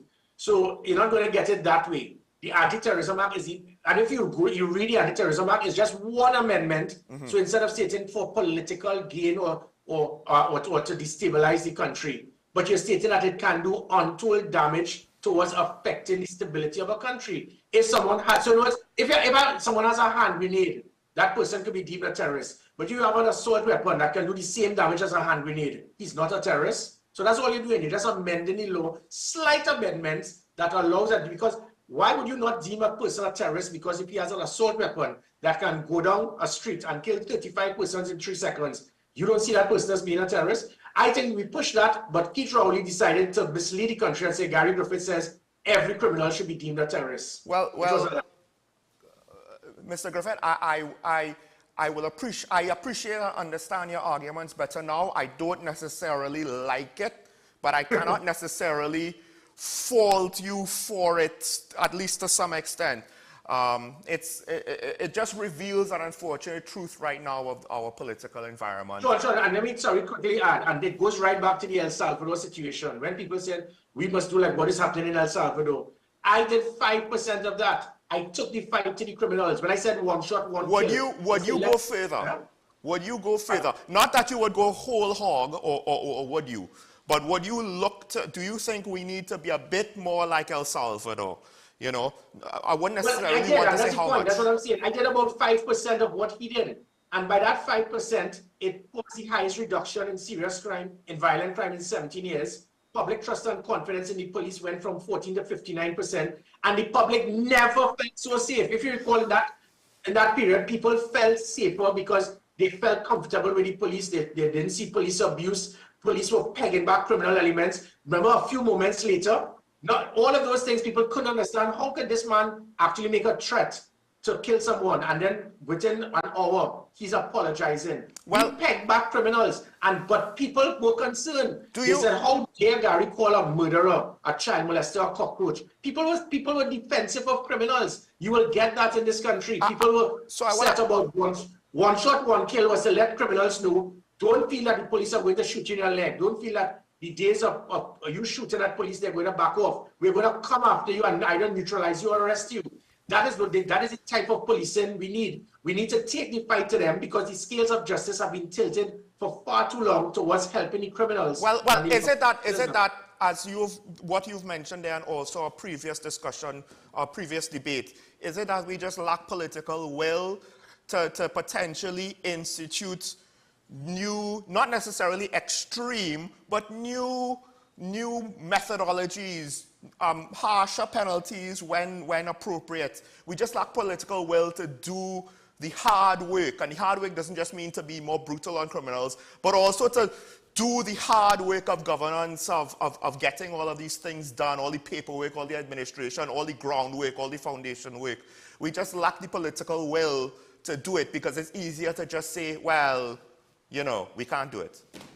Well, I don't know, because as the Commissioner of Police, it was the same laws that we had, but the country felt safer. The country never felt so safe as they were 3 years ago. 3 years later, they've never felt so fearful. It's the same police officers. It's the same laws. What it is that I was willing to play that type of that policing coming out of my crease and make risks, and the risk of always being productive.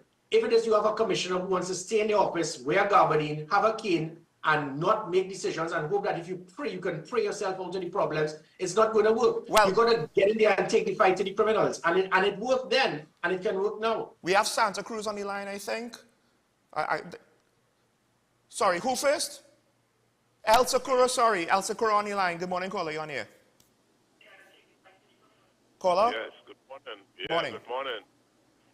Okay. We talk about crime and so on in this country. Is it the people on the ground only involved in crime? I am saying part of the problem in this country, while some is political, some is from people with money. Because if we don't have transshipment in this country of drugs, we won't have this amount of guns all over the country. Is it that somebody spreading guns along the east-west corridor, selling it to these misled fellas for political purposes? A lot of problems is happening in this country all on a sudden, and nobody is tackling the big crime at the top. If your bathe, you start from your head, go down. When it reach down to your foot, that is the end product. Are we only dealing with the end product? That does not mean to say condoning the fellas down on the ground who committing the crime. What about solving the crime at the top, which is the main area of the crime? Yeah. Nobody wants to talk about that because some people are aligned with the same people who are bringing in transshipment drugs sent to Europe and other places. And when you get transshipment drugs from the Colombians and the Mexicans, you have to take guns with it. This is part of the dealings. The guns end up at the street here. If we will deal with the top, we will solve crime in this country. People could say what they want. Crime is not only on the ground. And what we are hearing is only crime on the ground with the fellas who are used as pawns. We are being deceitful. Thanks a lot. Thank you. We have another caller. Quick. Let's take the call. Good morning, caller. You on here? Hello? Yes. Go ahead, caller. Yeah. This is the commissioner, former commissioner. I want to know what he was doing with that cashier of guns at his residence at St. James there. That's not customary. I'm 90 years old, and it's the first time that I ever heard that so much guns. There was a truckload of guns. When Griffith was thrown out of the service, I heard him. He said just now when he left, he never left. He was thrown out. No, I was not thrown out. That's a lie. I was not thrown out. My service had ended. Which service, caller? The president did not adhere to the law by forwarding the merit list for it to be approved. So instead of lying, you should understand and read first before making false statements. I was never thrown out. Caller, continue. Again. Yeah. What we do with that set of thousands of guns and ammunition? Who are you speaking about, thousands of guns and ammunition. Because you're blinded by what your PNM masters tell you. Please tell me the guns and ammunition. And you know what I want you to do? Give me a name and make an accusation, and I must sue you for everything you have. Don't make stupid accusations unless you have facts. You ever saw any guns and ammunition there? If you don't know, don't lie and don't sound stupid. Come with facts. You ever saw any guns and ammunition? Let us see the type of guns. Show the photos of these guns. Show us the ammunition. Stop lying and stop being brainwashed by your political leaders. I think we will end this call there for the benefit of all involved.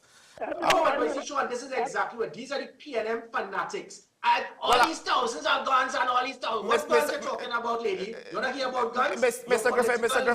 Was the one who was telling me to get an approval for a firearm dealer in Tobago to sell thousands of more guns. It shows the hypocrisy. Mr. Griffith, allow me to just interject. I myself was not entirely sure what conclusions the caller was going to make. So I don't necessarily... conclusions, Sean, that's the point. I don't want to... I know, but... brainwashed by whatever Rory says. They're blind. It's like sheep. Mr. Griffith. All these thousands of guns in the commission as residents. What is that? I would just advise that you could have let the caller finish. Everybody knows how Abu Bakr brought in the guns to Trinidad and Tobago when they tried to overthrow the government. It's just that you had a different way You had the... Well, let me hear you. Guys, let's end the call. Let's end the call. Mr. Griffith, Sean, let's end it because... Sean, that sheep needs to actually go and graze with Rowley. Because all the guns that you bring in, again, there were 25,000 applicants. So lady, let me educate you if you're willing to be educated. There were 25,000 applicants for firearms. I gave out 6,000 in 3 years. Had I continued, it would have taken 15 years for those 25 applicants. Gary, to be dealt with. Every one of those 6,000, not one was lost, not one was stolen, not one was Gary. So lady, unless you have some criminal element in your family, you seem upset that law-abiding citizens were getting firearms to protect themselves, half of which were for law enforcement officials. So the people who had an issue with that is because you have concerns about your criminal friends. Mr. Griffith, we still have a question from El Socorro, the caller before. I don't know if you could still offer us an answer. It was about basically why is it that it's only street-level gangs, not the high-level operators? Yeah. And he is 100% correct. And again, one of the perceptions of Keith Rowley, as I said, remember in March, he said that if he could get 10 Gary Griffiths, he could fix the country. And then he told the AG to change the law. When information started coming to him that I was also involved in investigations of very high-ranking officials that could be linked to government, immediately the red flag was raised. We got to pull the rug from Gary Griffith because I was doing a little too much. I was digging up, and even remember there was a PNM minister that also was arrested under my watch. And if there were UNC people, I would have done the same because there were other officials being investigated. I don't care what political party card you had. I had an oath of office to my God, my country, and the citizens. And if it is that based on those investigations, it meant that the government figured that Gary was getting too close and it could affect us politically, it shows exactly what the last caller did. That's why I linked a white-collar crime unit that was never done before, linking the FIB, the fraud, the cybercrime, all working together for them to be able to start pinpointing individuals. I drafted what was known as civil asset forfeiture, that the Attorney General of the PNM piggybacked and changed it into explain your wealth. That was an avenue to fight to try to deal with white-collar crime and criminal elements who they are the ones who really have been instrumental in the crime in this country. Let me just quickly add, because that is why I drafted the Border Protection Unit to prevent the illegal guns from entering the country. Keith Rowley took it and shelved it. I got 2 mobile scanners to be able to pinpoint illegal weapons in vehicles. They shelved it as well. Last call, we have Diego Martin on the line. Last call, we've gone over time, but callers are calling in. Diego Martin, good morning. Good morning, gentlemen. Morning. I just want to say to Mr. Griffith, I mean, you have my support 100%. But the fact is that you cannot win an election on your own. So you know you have to make a choice either one or the other. So just choose wisely and go your way. You'll get support, but the fact is you will not get enough support to win an election on your own. You're the best choice we have right now. And the fact remains that crime is the most important thing right now, barring the economy as well. And you are the only person that didn't make a big dent in crime. And people should put that in the back of their mind and think carefully about that, because that is the problem that is causing the economy, everything to go down the drain. And you don't have the people on the other side yet that could really do anything, because they're not doing anything. You're going backwards. So, gentlemen, you have a good day and enjoy. Thank you, caller. Thank you very much. Yeah, sure. So, I could just close on that. Again, I fully understand what he's saying. And as I was mentioning, when I was Commissioner of Police, I said 43 death threats on me and my family. You think anybody wants to get that? When I was Minister of National Security, it was the same thing. Nobody has put a death threat on Keith Rowley, but he has about 20-something special branch men around him, 3 days a week in Mooka playing golf. Stuart Young is the Minister of Energy. A Minister of Energy never had security. He has security for his children, his Pompec, everybody. The fact is, for me to get back into this, I am getting back into this, is that I had a system, I had a policy, and that the country was feeling safe. The only way that I can do this again is to get back in government. So the opportunity I have to do is to get back in government to fix this country, to be able to, not just the police service, I am going to make sure that the defense force can be utilized in such a way that this country is going to be one of the safest countries in this hemisphere. Be with the fire services, the prison services, and other arms in the protective services, as well as the public service. The only way I can do that is to be in a position in government. And the only way that can happen is to have dialogue with others who may have the same principles and the same interests. And when we do that, I promise Trinidad and Tobago, the same way that I was able to assist in transforming the police service, we will transform Trinidad and Tobago. Well, Mr. Griffith, I mean, you may seem controversial. Hell, you know, it may be safe to say in some regards you are. However, controversy comes from making waves. That's number one. Number two, at the end of the day, at a time when national security is probably at the highest as an issue in society that it's ever been, at the very least we could say that you're saying definitive things and are the closest to having definitive ideas. So I do wonder how the voters will respond. We have almost a year or just under a year to go. It will be interesting to see. Hopefully this will not be the last chance we have to chat, but we're over time, so we need to end things here as you said. Thank you for being on Talking Point. My pleasure. Take care. Folks, I mean, the man himself, he said what he had to say. Those who support him continue to do so. Those who don't, will you be swayed?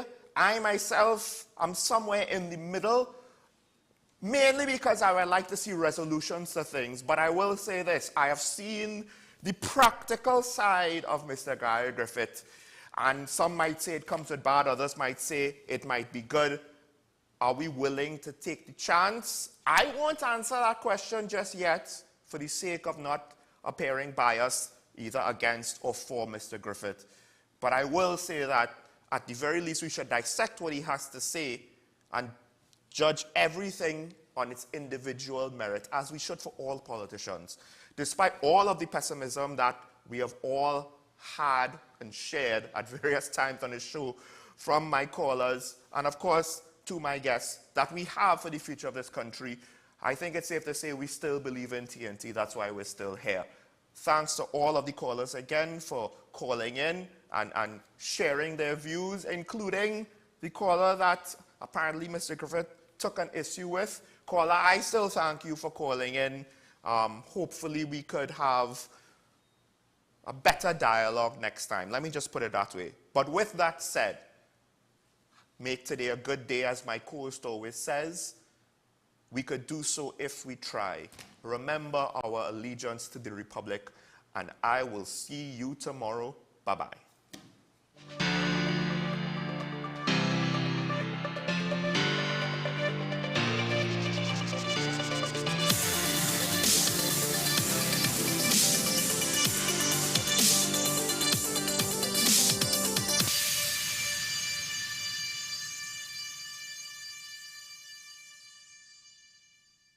The home of Caribbean content is growing, and we welcome you to be a part of the #1 platform for young personalities who are driven to make a positive impact in society.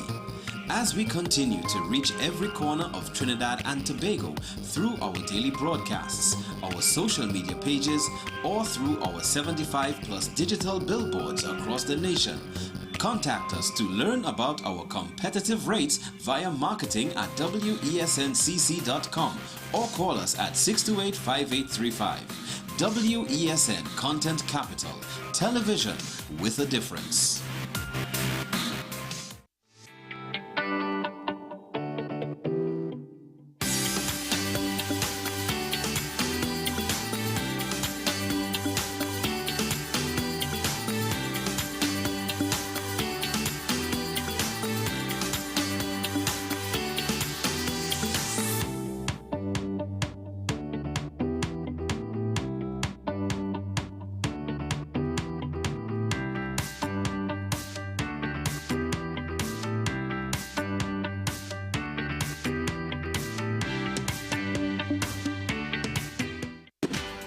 Young at heart, purpose-driven, patriot even. When you like to party, but are still passionate about discussing important issues, the only place where your needs will be met is WESN Content Capital. The newest book is here, Closer to the Church, the debut novel by author and former mayor Louis Lee Singh. Available at all the home store branches, Barataria, West Mall, Shogunas and C3 San Fernando. Paper-based bookshop 10 Nook Avenue, St. Anne's. WESN 30A Gattaca Street, Woodbrook. Metropolitan Bookshop, Ariapita Avenue, Woodbrook, and all RIK bookstores nationwide. Available online as paperback on Amazon.com and Kindle for e-readers. For more info, call 628-5835 or 389-6504. Also available from author Louis Lee Singh, I Used to Live in Heaven, Letters to My Granddaughters, and Local Government in Trinidad, Conspiracy Against the People. FanZone, your reliable, authentic supplier, has just gotten better. You can now visit our website www.fanzonett.com for your authentic wear and collectibles. The only place where you can use both your Visa debit and credit cards. Visit our website fanzonett.com to make your purchase today.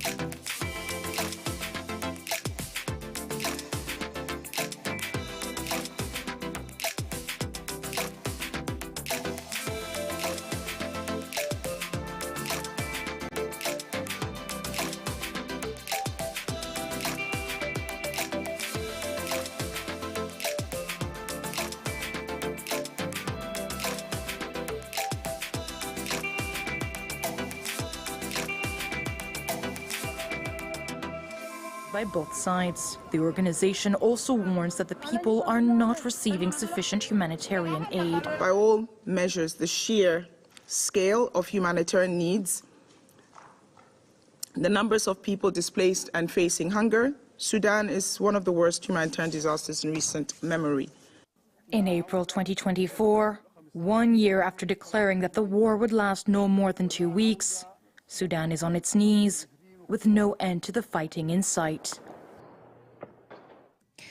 10 years have passed since Nigeria's most infamous mass kidnappings when Boko Haram fighters seized 270 girls from their school in Chibok. 10 years during which the security situation has deteriorated further and mass abductions have become increasingly frequent.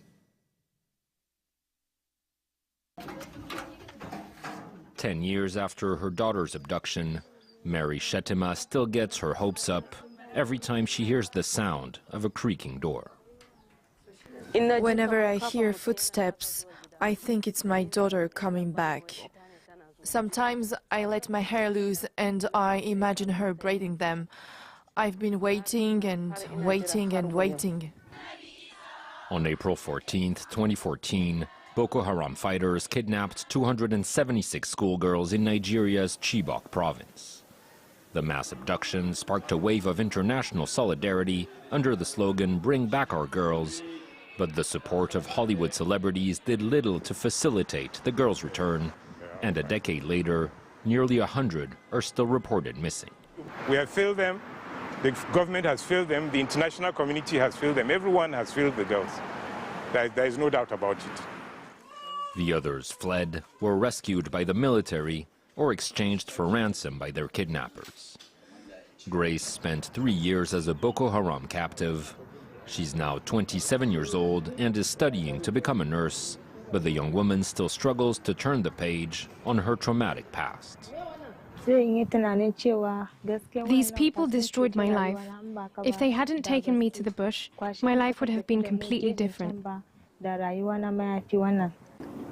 In the Chibok Girls' Secondary School, which reopened in 2021, the ruins of the classrooms and dormitories torched by Boko Haram a decade ago are still visible. And despite a reinforced security presence, the region continues to face frequent terrorist attacks and a resurgence of mass abductions. More than 1,700 school children have been kidnapped in Nigeria in the past 10 years.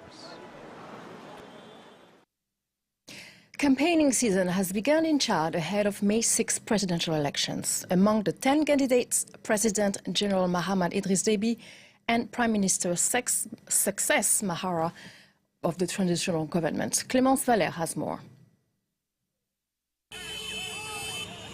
They are 10 vying for Chad's highest political office. On Sunday, the presidential candidates began touring the country in a bid to win over voters. Among the favorites is General Mahamat Idriss Déby.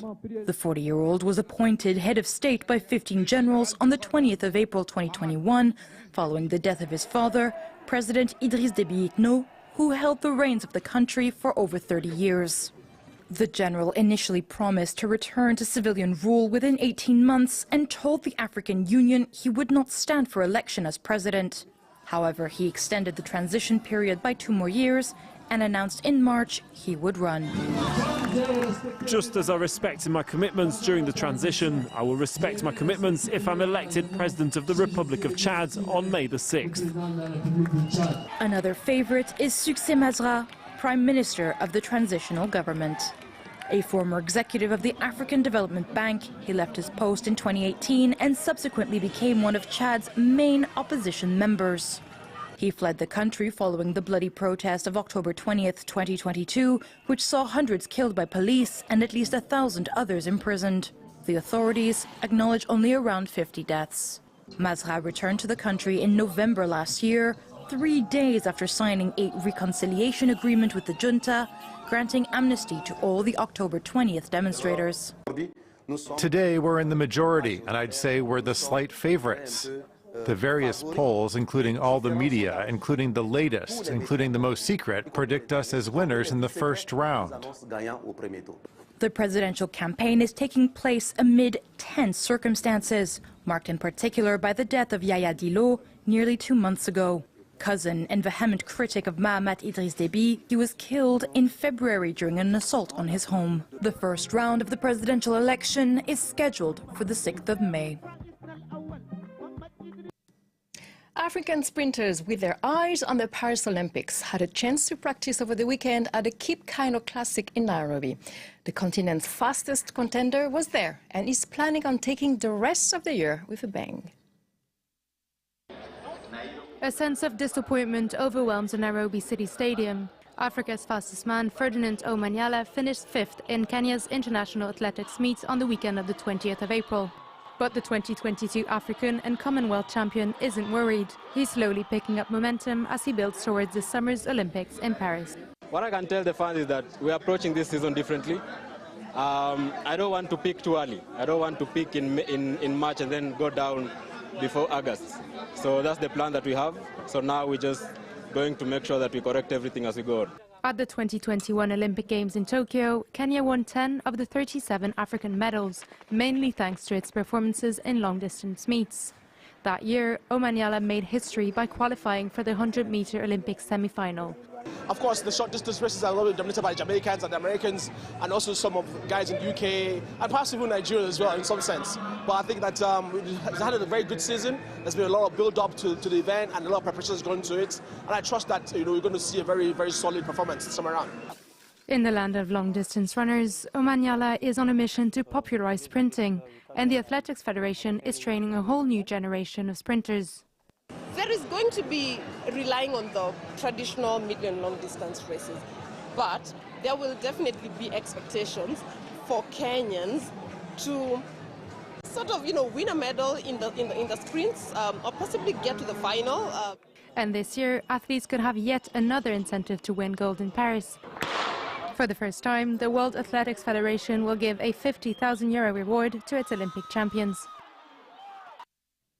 In the Democratic Republic of Congo, the Kibangwiste Symphony Orchestra is set to spotlight African classics. The orchestra was the first to be founded in Central Africa just 30 years ago. 200 musicians and choristers performing European classical music such as Mozart and Beethoven all year round. But now, the orchestra intends to showcase music from Congolese composers. Our team in Kinshasa went to listen. Between the sounds of motorbike engines and car horns in Kinshasa's Ngiri neighborhood, you can also make out the slightest strains of classical music.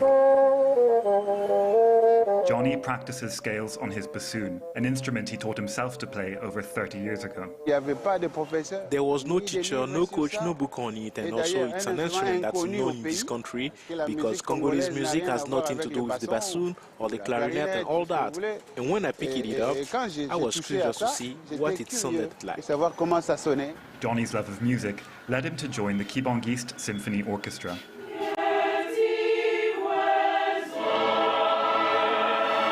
It's the best-known orchestra in Central Africa, founded in 1994 by Maestro Armand Diengenda. More than 200 musicians and singers now make up the group.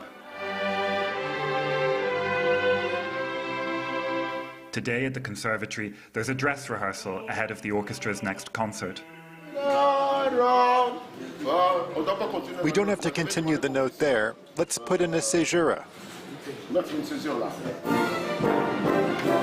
The conductor is laser-focused on getting the notes pitch perfect, and nothing escapes the expert ear of the man whom the musicians nickname Papa Armand. These are church tunes that we've adapted for the recording. 90% is our own repertoire. We feel we have to promote our own culture, our own music. The Congolese compositions weave together melodies with subtlety and virtuosity. Mona is a piece sung in Kikongo, one of the country's national languages.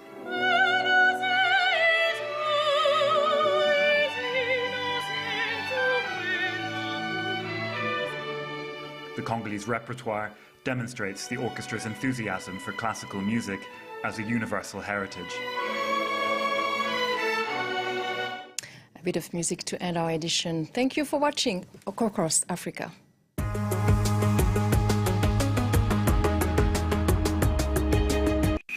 Join us on France 24 for a crucial and exciting election season. In June of this year, citizens from the EU's 27 member states will be asked to choose the next European Parliament made up of 720 MEPs. France 24's Talking Europe will bring you a series of special programs. We'll look at the political powerhouses in the EU and also talk about groups of countries and regions. We'll have debates for you with MEPs from different political parties, and we'll look at the key issues of our day that cut across national borders. Talking Europe takes you to the heart of the EU election campaign. Talking Europe on France 24 and France24.com. Join William Hildebrandt on Paris Direct. Don't miss out on this comprehensive lunchtime news roundup. You can watch Paris Direct every weekend here on France 24.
WESN.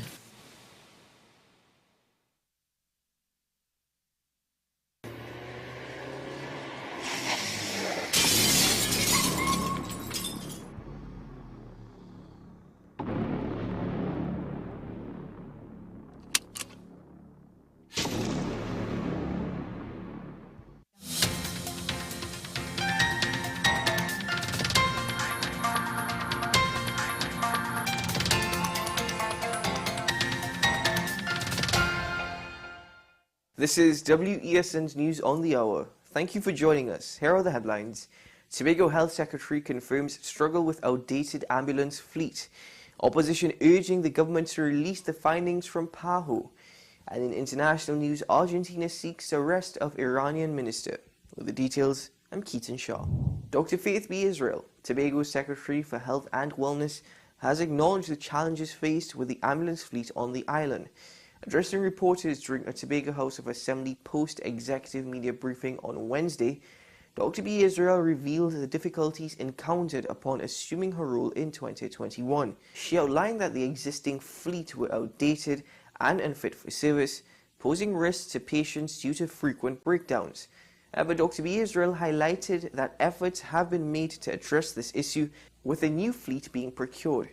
She noted that these ambulances are currently en route to Trinidad and Tobago, indicating progress in bolstering emergency medical services on the island. The opposition is urging the government to release the findings of the investigation conducted by the Pan American Health Organization into the untimely deaths of multiple infants at the neonatal intensive care unit of the Port of Spain General Hospital. Dr. Lakram Bodo, Member of Parliament for Faizabad, voiced his request during a press conference hosted at the United National Congress's headquarters in Chaguanas on Wednesday. Dr. Bodo expressed his anticipation for the completion of the investigation and emphasized the importance of transparency, indicating that he has not yet delved into the composition of the power team conducting the probe. In international news, Argentina has asked Interpol to issue an arrest notice for the Iranian Interior Minister Ahmad Vahidi. The request comes less than 2 weeks after a court in Argentina held Iran responsible for the 1994 attack on a Jewish community center in Buenos Aires, in which 85 people were killed. Mr. Vahidi was in Pakistan earlier this week as part of an Iranian delegation, which is now in Sri Lanka. Argentina said it has also asked the two countries to detain Mr. Vahidi. The Argentine foreign minister said in a statement, Interpol had issued a so-called red notice. While a red notice alerts police in member countries about internationally wanted fugitives, it does not constitute an arrest warrant.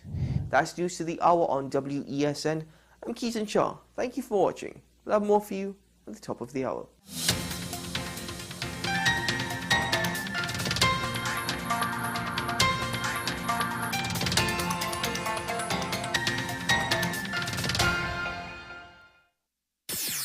WESN.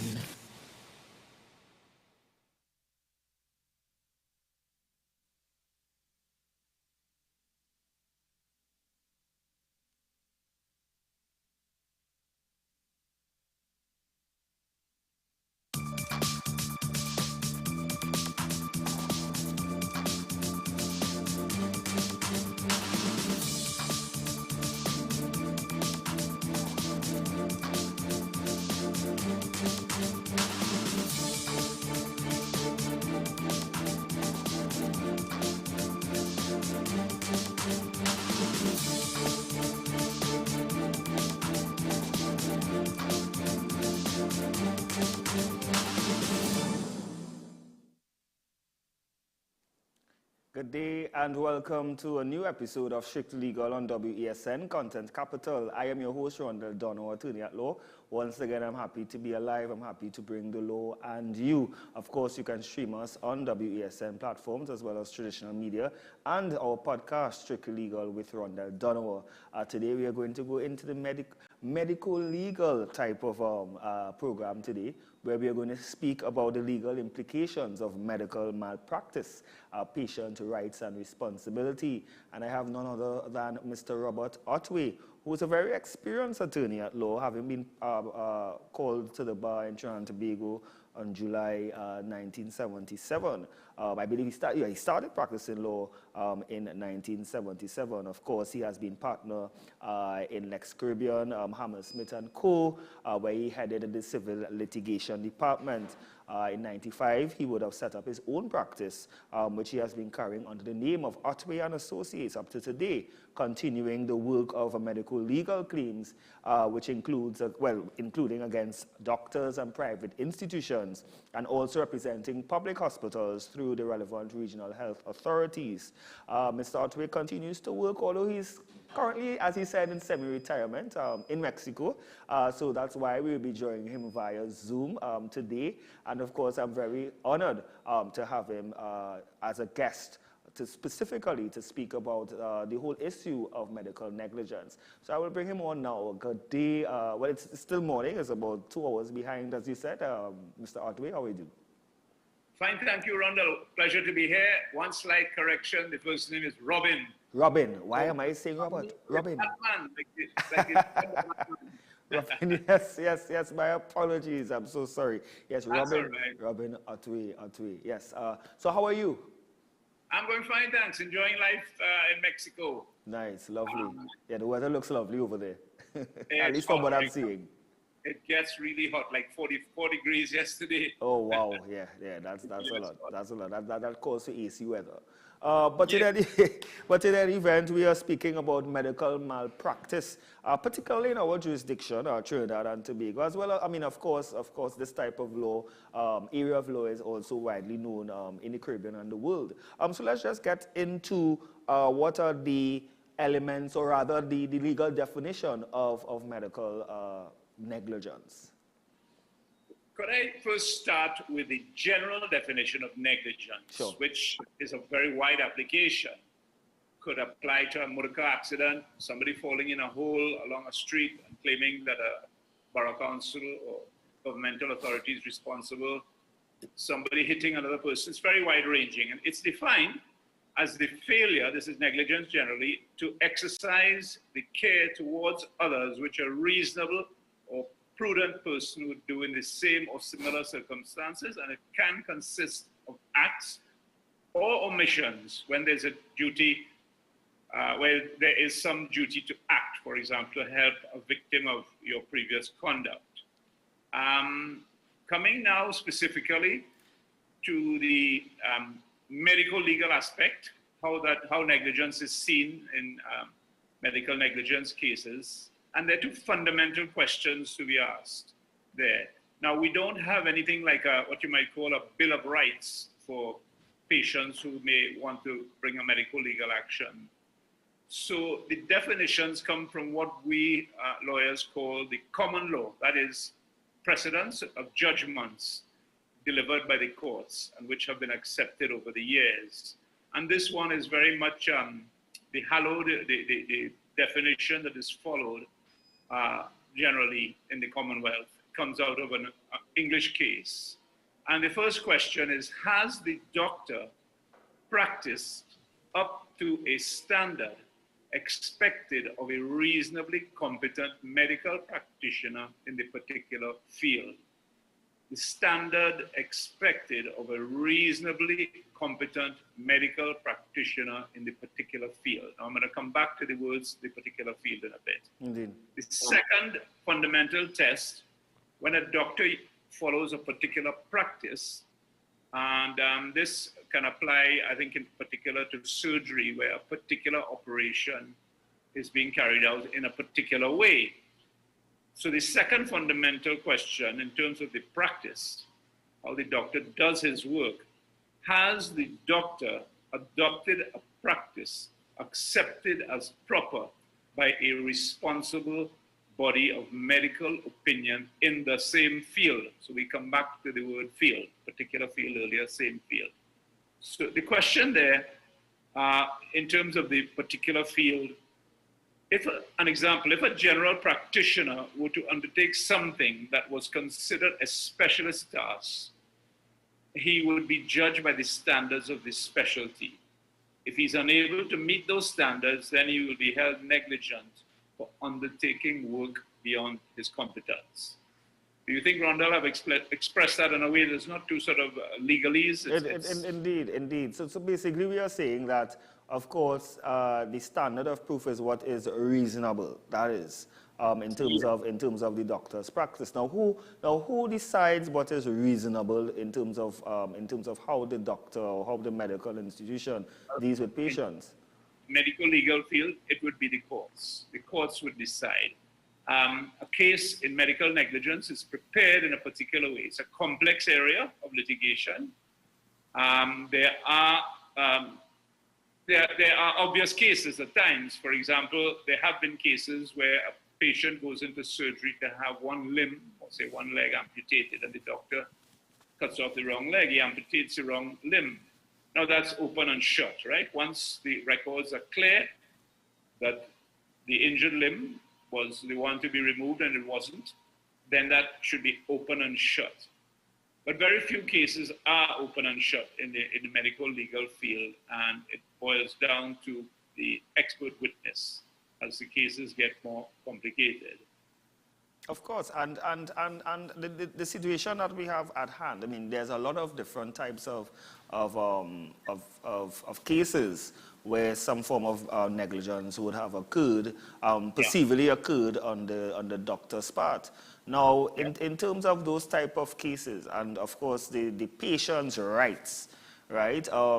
You know, at the end of the day, as you said, there's a standard of proof in terms of what is reasonable in your area of practice. More particularly when it comes to negligence in terms of birth of a child, and a lot of times mothers died during delivery, and then they blame the hospital for not having the proper trained personnel, or rather the equipment to deal with such complications. How does that legal challenge occur there? Now, this is in terms of available equipment? I mean, both in terms of, I mean, whether or not there was due care and attention in the delivery, or or in terms of a cause of action of there not being the resources that is available. The obstetric, the gynecological field is one where there's quite a bit of litigation. One of the more common cases, which of course involves very severe damage, is cerebral palsy, a baby born with cerebral palsy, which could come out because of difficulties experienced in, as we call it, it's medically referred to the birth canal, the process of actually the baby emerging. Sometimes damage is done, cerebral damage to the brain, and if it's very severe, the child can be born with cerebral palsy. There's another well-traveled ground of what is called pre-eclampsia, where the mother is detected or reports to her doctor, her gynecologist, that she's suffering with high blood pressure.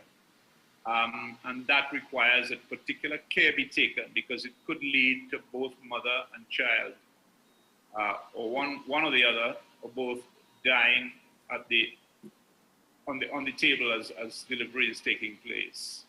So there are particular issues with gynecologists. Have I answered your question, Rhonda? Indeed. Availability of equipment, yes, the basic equipment. I mean, delivery is not, you know, as it were, a process that normally requires sophisticated equipment. You're checking the pulse, and you're taking what they call the vital signs: pulse, blood pressure, breathing. The patient has to be monitored.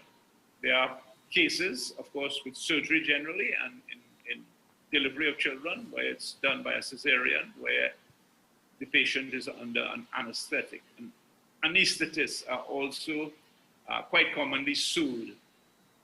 Their job is they have a very, you know, their activity, the kind of job they carry out is very demanding and intense. They have to keep a careful look at what's happening on the operating table.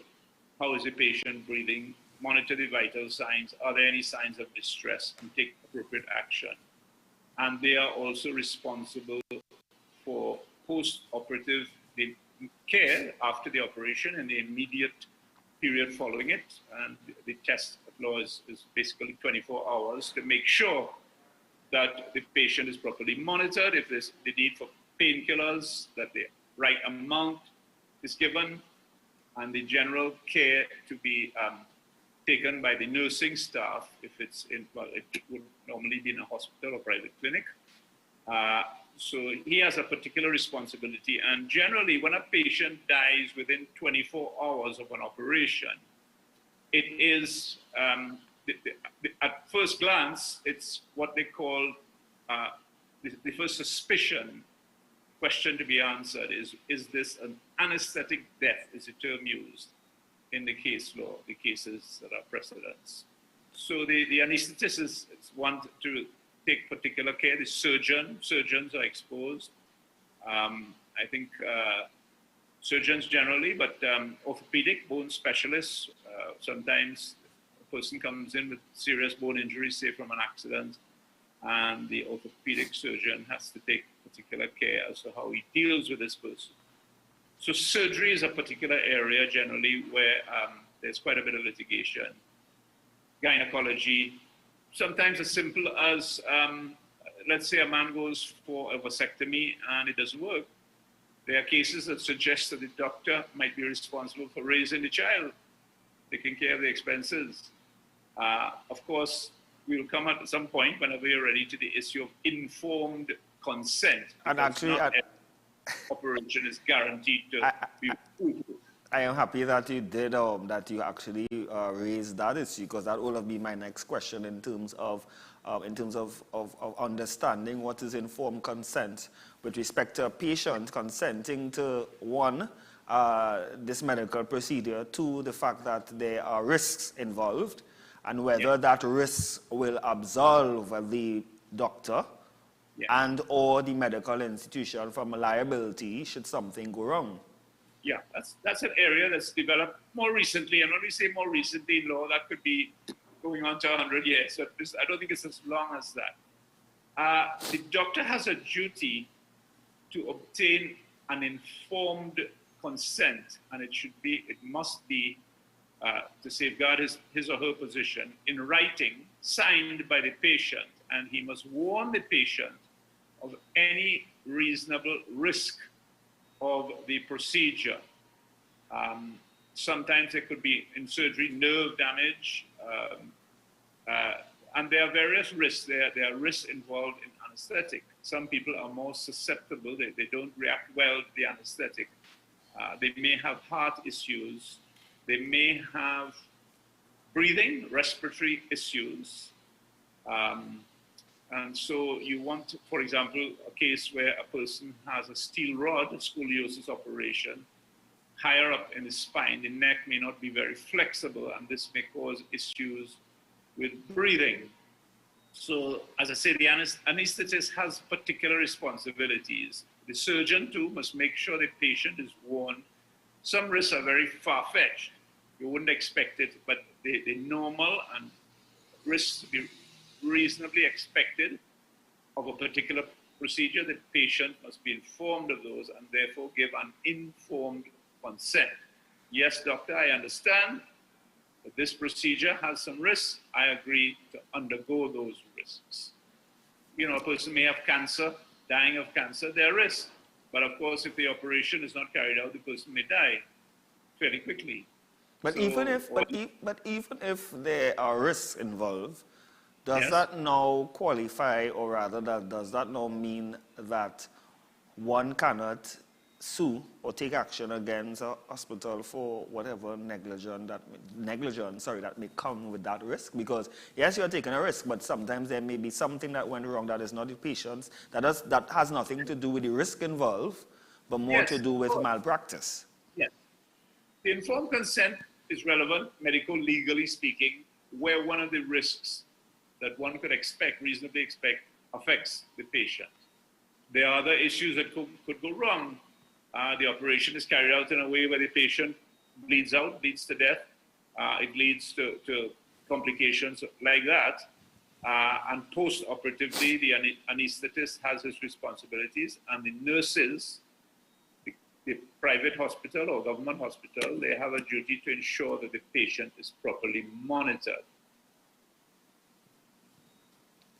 And that's obviously their duty at the end of the day. So the duty is sort of like twofold, right? The patient's responsibility, and let's get to what are the specific responsibilities that patients have in preventing this type of negligence. Let's look at the patient's responsibility. Now we've spoken about the healthcare professional responsibility, but of course there has to be some contributory, I wouldn't even say negligence, but in terms of just getting what the patient has to do prior to any procedure, or even if there wasn't a planned procedure, how can the patient, basically prevent? The patient has the responsibility in looking after his or her own health to give a full history, to paint the full picture, health-wise, of the patient. So the patient must say, well, look, I have an issue with high blood pressure, or I have an issue with asthma, or I have scoliosis. Well, the doctor should be able to see that. The patient has to make sure that the doctor is fully in the picture by giving the patient's full history or story health-wise. And let's say, for instance, the patient is not aware that they had some form of medical history. Well, yeah, if they don't know, you can't blame the patient. The doctor too has a duty to ask questions. For example, come back to the anesthetist. The anesthetist has to ask questions. Do you have any problems with your heart? Do you have asthma? Do you have any issues? You know, he or she, the anesthetist, the consultant anesthetist, the specialist, knows where the areas of risk lie, and he needs to explore and ask the patient particular questions. And of course, that will come also with having tests done to check and see whether or not there are any sort of illnesses that the patient may have that they are unaware of. Yes. Particular tests, doctors know they, or should ought to know they have particular tests they must do before an operation. Check the vital signs, the pressure, and so on, to make sure the patient is in reasonably good health. And of course, when you're undergoing an anesthetic, you should not eat for a certain time. I think it's 24 hours, or could it be 12 hours? I'm not 100% there, before the operation. So it requires personal discipline. Yeah? Yes. No, we're looking at the issue of proving medical negligence, obviously. If someone is to take a claim, obviously the first step is what is the standard of proof. Yes. We mentioned as well witnesses, expert witnesses. Those are medical professionals who are experts in a particular medical area that they are dealing with. Now let's talk more about the expert witnesses aspect. Of course, I mean, I know I was having a conversation with you, and this is well known. I mean, especially here, we are a small society, and generally medical practitioners stick together in terms of their profession. Now, how sure can one be in terms of the litigant that this particular expert will not be biased, or that they can actually find an expert that will testify against a particular doctor? That's a big issue in a relatively small community. I have seen cases where doctors Trinidad and Tobago doctors testify against their colleagues. There may be cases where the doctor feels that this is an outrageous, something outrageous has been done and it's caused the patient particular difficulties. But there is the tendency for what you might call the closing of ranks. The doctors stick together. It isn't always so. I mentioned obvious cases, right? The wrong limb is amputated. You don't need an expert normally to say that, to come and testify to that. There are cases which are immediately obvious, and there are cases which may become obvious. One of the causes of action, the types of situations that can produce litigation, is what in the surgical field they call retained objects. An operation is carried out and somehow something is left inside the patient. The surgeon has a duty to ensure that everything he puts inside, which could be cotton pads, which could be clamps. I think a case where a scalpel was found inside the patient. That's pretty extreme, but the surgeon has to ensure that everything that was put inside the body during surgery is removed. And if it is not, and problems develop, in that situation, it may not be immediately obvious, but it may become obvious over time. The patient has complaints, they're feeling unwell, and so on. And so the patient then has to make sure they are properly checked out, especially if an operation has been done. Make sure that the next doctor they may go to could be found negligent in not getting the history about the operation. The patient has to tell about it, talk about it. The doctor has to ask what was the procedure and so on. So with retained objects, it may become obvious later on after inspections are done. And if there's a retained object, then it should be an open and shut case. You don't need an expert surgeon to come and say, well, they shouldn't have left a scalpel in you, or they shouldn't have left a clamp or cotton pad in you. That's pretty open and shut. but those cases are few and far between. In my experience, I've never had, yes, I dealt with one with a retained object that was settled. So in the general run of cases, you need an expert witness, somebody who has expertise in the particular field, dealing with surgery, a consultant surgeon, an experienced surgeon who's a specialist, anesthetist, consultant with bone injuries, consultant orthopedic surgeon, and so on.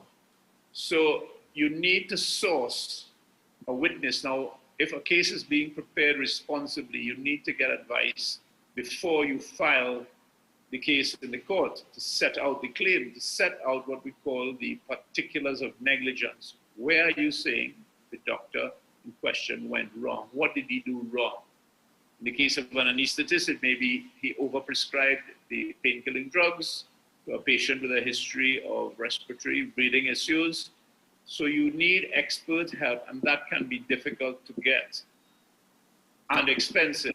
In recent times, many lawyers look abroad, and they are, say in England, they are retired or semi-retired doctors who, as part of their work, they go to court and testify as expert witnesses, but they are expensive. And so before you start, of course, they're billing you in pounds sterling, before you start and file a case, it is best to get expert assistance and experts' input to define where the doctor against whom the case is to be brought went wrong, so you can properly set out, or as we say, plead, set out the case, the allegations of negligence, the specific allegations. And okay? Of course, it boils down to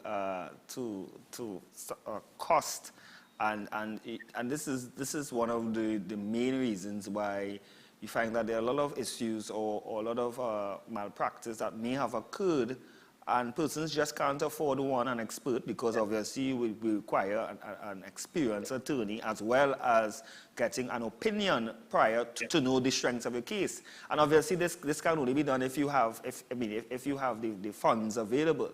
And you know, and this is why, as I said, you know, the poor are always at a disadvantage, particularly when it comes to these medical cases, especially in the public health sector. I am uncertain whether legal aid is one that whether one can qualify for legal aid, or whether legal aid actually pursues or welcomes such negligence cases as part of their remit. As far as I know, they do. Legal aid is obtained by proving, you know, the legal aid authority, aid and advisory authority investigates your means. They ask you what are your means, what job you do, what income you have, what property you own, and then they will normally do their investigations and determine whether the particular client, the applicant for legal aid, qualifies. And besides the qualification, now it's whether or not you will have an attorney on the panel that is willing or that is competent to, take over this type of matter. Yeah. You know? Normally, in cases, especially in medical legal area, is normally very complex. It's very challenging, and for me, very exciting work. But in terms of the human aspect of it, it can be very, very emotionally challenging, very sad. A child has died in an operation, a baby is born with cerebral palsy. That's heavy-duty emotional stuff. Yep. And that tests me. That does test me. As much as I find the work exciting, but there's that human aspect to the work. Hope I haven't gone off track there, Rondell. You're asking about legal aid authority. Now, normally, yes, the medical legal area is complex, and normally you would have an instructing lawyer, an instructing attorney who deals with the client, who takes instructions, and he would go to a counsel, a court specialist, somebody who will argue the case in court. And the legal aid and advisory authority in a medical legal case, and in most cases, should be prepared to deal with that, the costs of that. There may be limitations in terms of which lawyers of the expert counsel may make themselves available at a reasonable fee. So yes, it's still something that you know, there are disadvantages when it comes to litigants or prospective litigants who have suffered at the hands of medical institutions.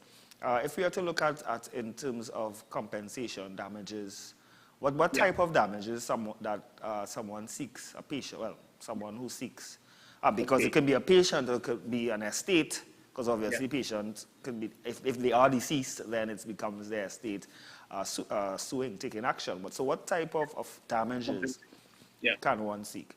Now, in negligence cases generally, and I gave the definition of negligence early on. Negligence is a very wide-ranging term in terms of the kinds of litigation that it may produce.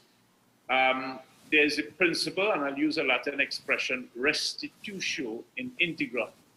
And what that means in lay language is the court will try to will make an award of damages, which will, as far as possible, as far as money can do so, will put the patient back in the position he was before the wrong was committed, the act that was complained of, and in respect of which the patient may succeed in his litigation.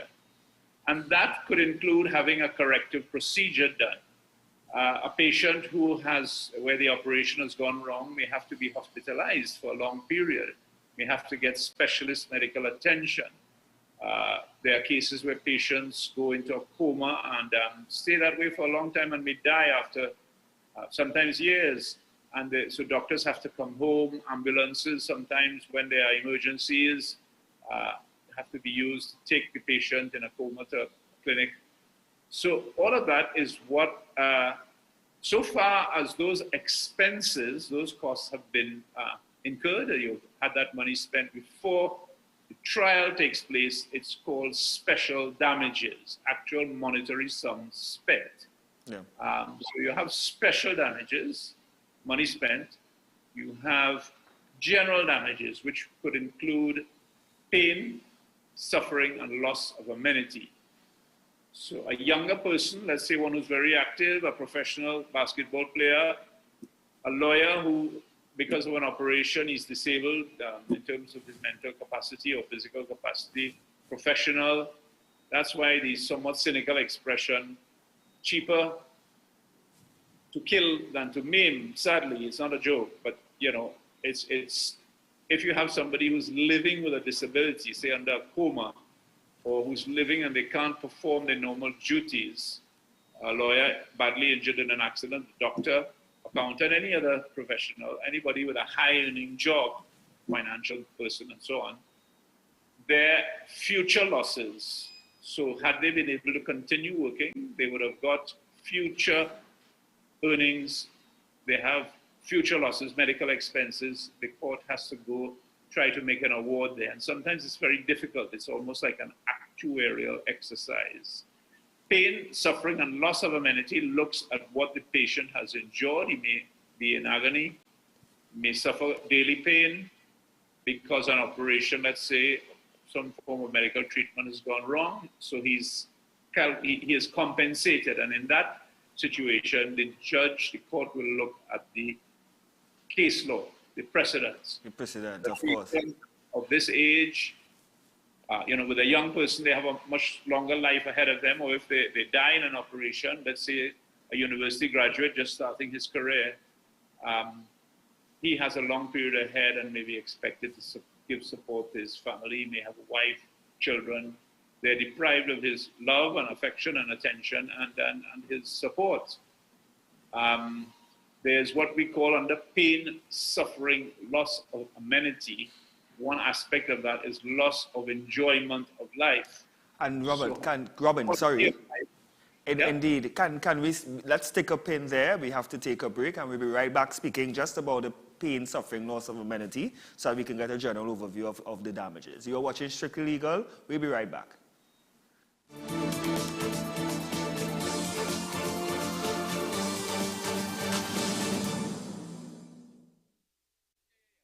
This is 10 Questions. I'm Andy Johnson. The distance from where we should be in the world in going forward on our commitments with climate change. The effects of climate change that cannot be accounted for, it's called loss and damage. And we're seeing loss and damage happening so much more in this decade the previous decade. The principal term there was this question of the correspondent banking issues. That is why we're trying to build capacity with this country here, Trinidad and Tobago, and other countries in the region. Man is not showing any signs of stopping or even slowing down. More than half of the forest in Trinidad is already gone. All the plants and all the animals and all of the nice clean water and fresh air and everything had to be on this planet for humanity to have a chance. We have small change when it comes to countries that can take decisions, and when they speak, the world listens. The General Assembly is a very democratic forum. And Trinidad and Tobago has the same vote as Canada, in spite of the obvious difference in size.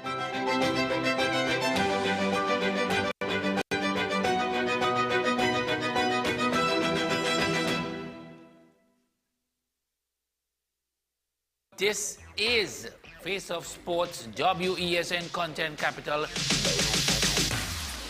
How you felt about the kiss on the lip? That's the business. I'm nothing to do with that. I find that was distasteful. The national senior team, whether you like it or not, that is the model for all other teams to follow. I'm assuming that the regional requirement may be a much stricter requirement. This is not about Pro League and Super League. This is a league run by the Normalization Committee that I'm responsible for. Nobody expected FIFA to fund this arrangement. If we don't get a professional attitude towards this, we are doomed for failure. You break the balance, trip the leg, control the body.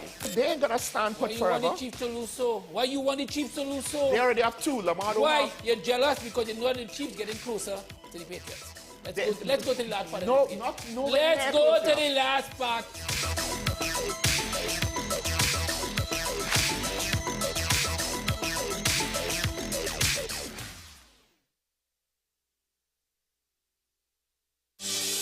Join me, Dr. Nalini Kokram, on What's Up Doc, where we discuss all your burning questions concerning health. Trinidad and Tobago is among one of the highest risk group of patients that develop this form of genetic breast cancer. What I'd like to take home from a short interview like this, Screening. You must screen. Because it's silent. It's silent. Yeah. And because it's silent, you don't know it's there. What's Up Doc, every Tuesday and Thursday on WESN, Content Capital.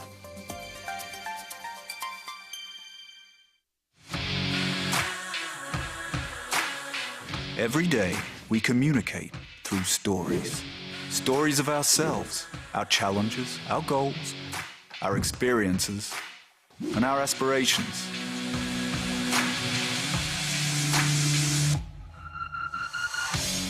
Storytelling is an art that we have mastered.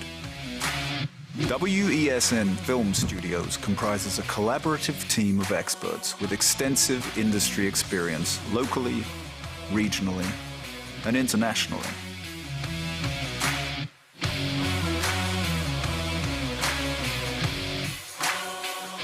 The ability of your business to successfully communicate with your preferred audience depends on the strength of the stories you tell. Your vision should be communicated in a high-quality, professional, and creative way.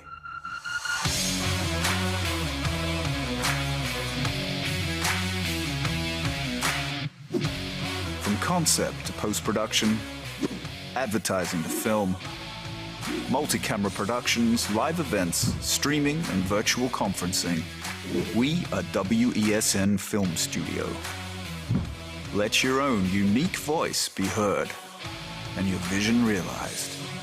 Call us today at 628-5835 for your next production.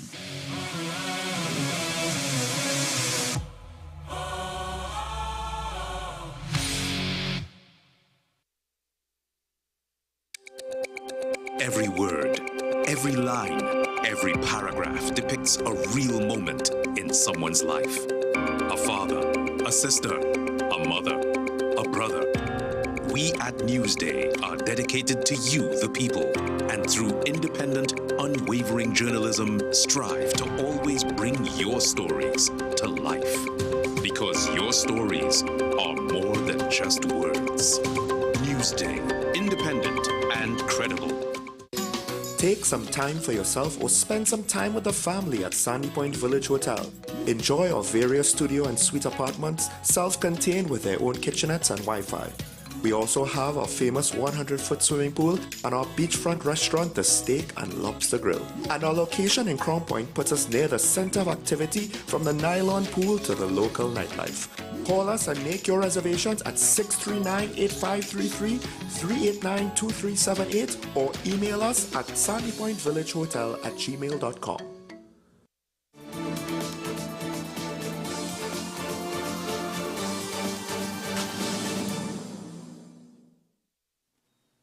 And we are back. You're watching WESN, Strictly Legal. We are speaking to Mr. Robin Otway, attorney at law of Otway and Associates. We are speaking about medical negligence, more particularly patients' rights. What are the institution's responsibility? And just before the break, we were chatting, Robin, about the different types of damages. So we dealt with special damages, which means the monetary aspect of care. Treatment, whether it is after, well, mostly after injuries, as well as if, for instance, that also includes whatever future loss, correct? That may be as a result of the particular issue or the particular damage. Now, we're dealing with pain, suffering, loss of amenity. I note that you would have started or stopped there, so let's continue. I was talking about loss of amenity, yes. And in particular a subset, as it were, a subsection in there of loss of enjoyment of life. If I'm a very active person, a professional footballer or athlete, as of course I'm the most active, and I find I've gone in for orthopedic surgery to correct a condition, let's say my knee, something wrong with my leg, and I come out much worse and I'm now unable to pursue my profession, or even if I'm an amateur, I can't go and run every afternoon or kick ball, play tennis, whatever it is.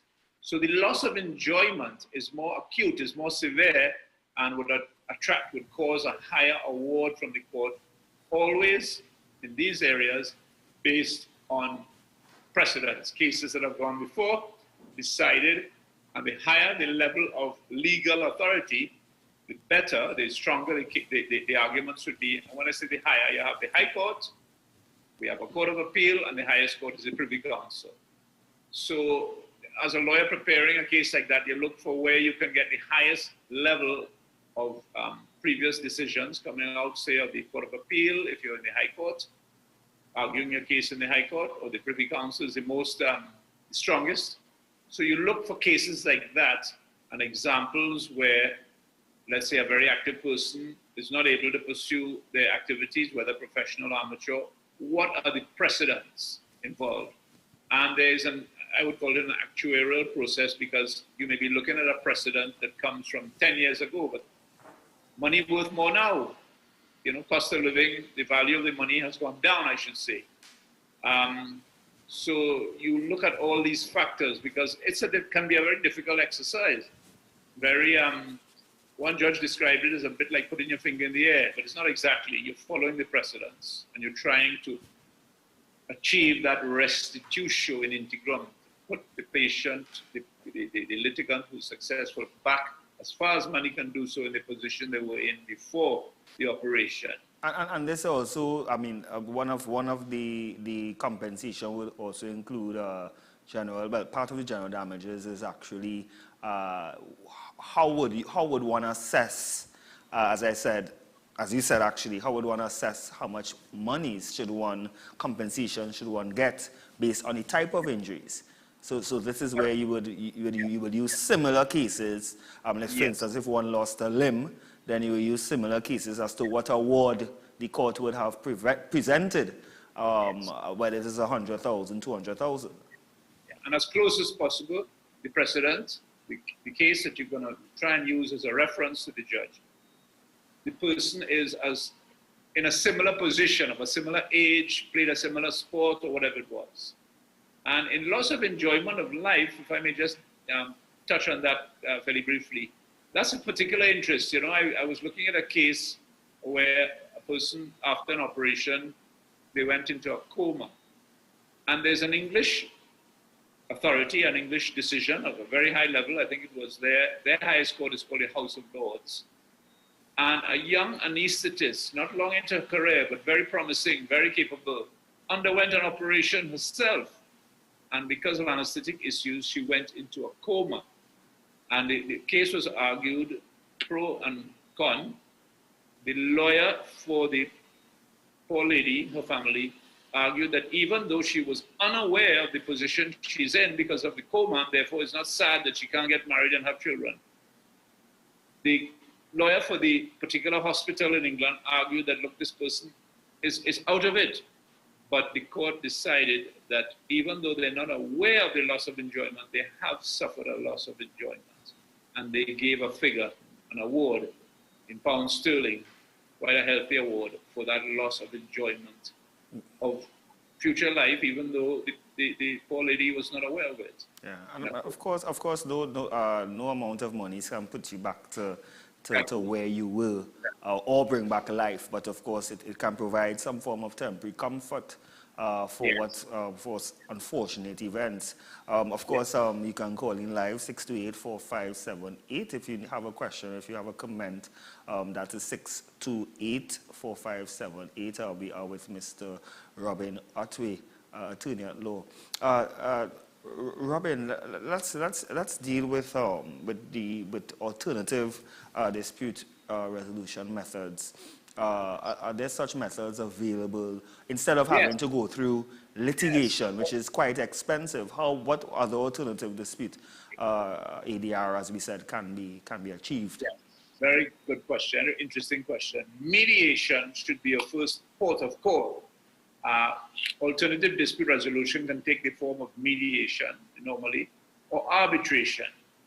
Arbitration is where you appoint a private judge and the parties to the litigation will share his expense.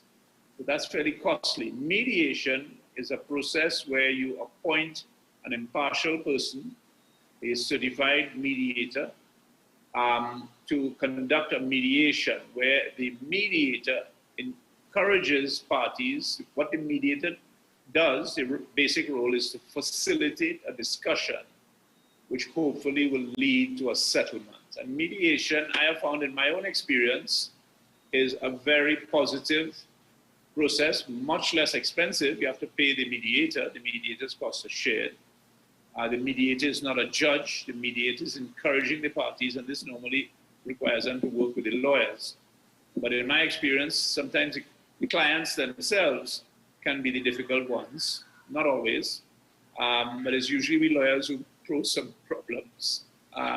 So you appoint a mediator and you step out of the legal world and you may go to a private office or a mediation center normally, and this mediator will sit with you and will conduct and can do so over as long as you want them to, a day, 2 days. I have done 2 medical mediations where I was not the mediator. I am a mediator myself. And one was a particularly hard case where a young man underwent an operation, very active, about 24, played rugby, played basketball, and he came out because of anesthetic issues. We contended, brain dead. And he continued to live for many years. And it was this was the first real, I've done 3 mediations. Yes, 3 medical mediations as a lawyer representing a doctor or a clinic. And in this case, with the young man, I was representing the family. And we sat with the doctors. And the first thing that happened, this was one of my first mediations, was the 3 doctors expressed remorse for what has happened. They didn't say, I'm responsible. Mrs. X and the brother, we are filled with remorse for what has happened to your son and brother. We are very sad. And that shocked me. It was a very emotional moment. And it allowed a degree, I think, of healing. And there was an open discussion. This went on for 3 days, 2.5 days. And eventually we reached a settlement. Normally, I have sued doctors, I have defended doctors. Normally, when I sue them, they hate me. Or they don't want to see me ever again in their lives. 2 of the doctors came to me and hugged me and thanked me. I'm representing the family, I'm not the mediation. And we left as friends. And with a very healthy settlement. I tell people that, I've had a long career, I've had good and bad moments, mainly good, I think. But if there's one case I will think of on my deathbed, it's that one. mediation is highly recommended. It's a way to go about cases like that. But you will find that, mediation, a court cannot compel any party to go to mediation. If a party doesn't want to go, they can't be forced to go.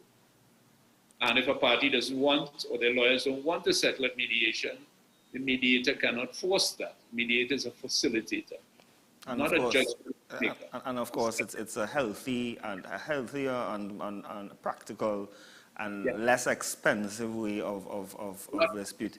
And most times you find cases are settled. Of course, if mediation doesn't work, then obviously you now proceed to High Court. And of course...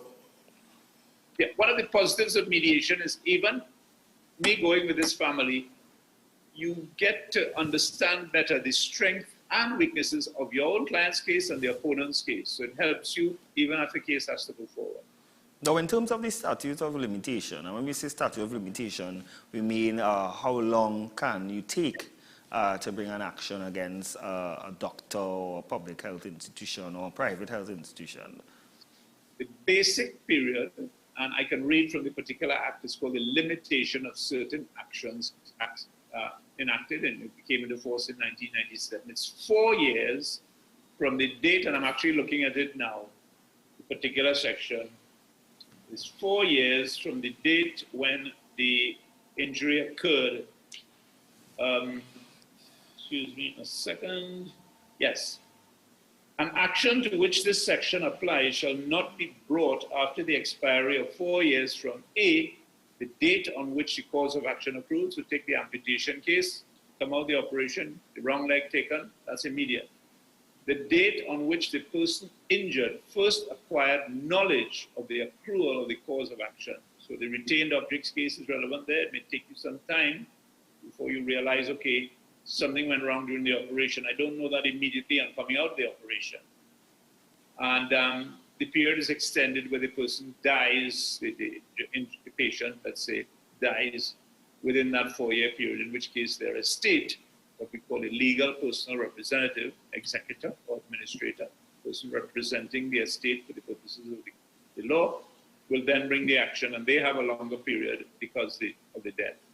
All right, and also when a person is under disability, and in the legal sense, disability could mean a child. Yeah. A child undergoes an operation.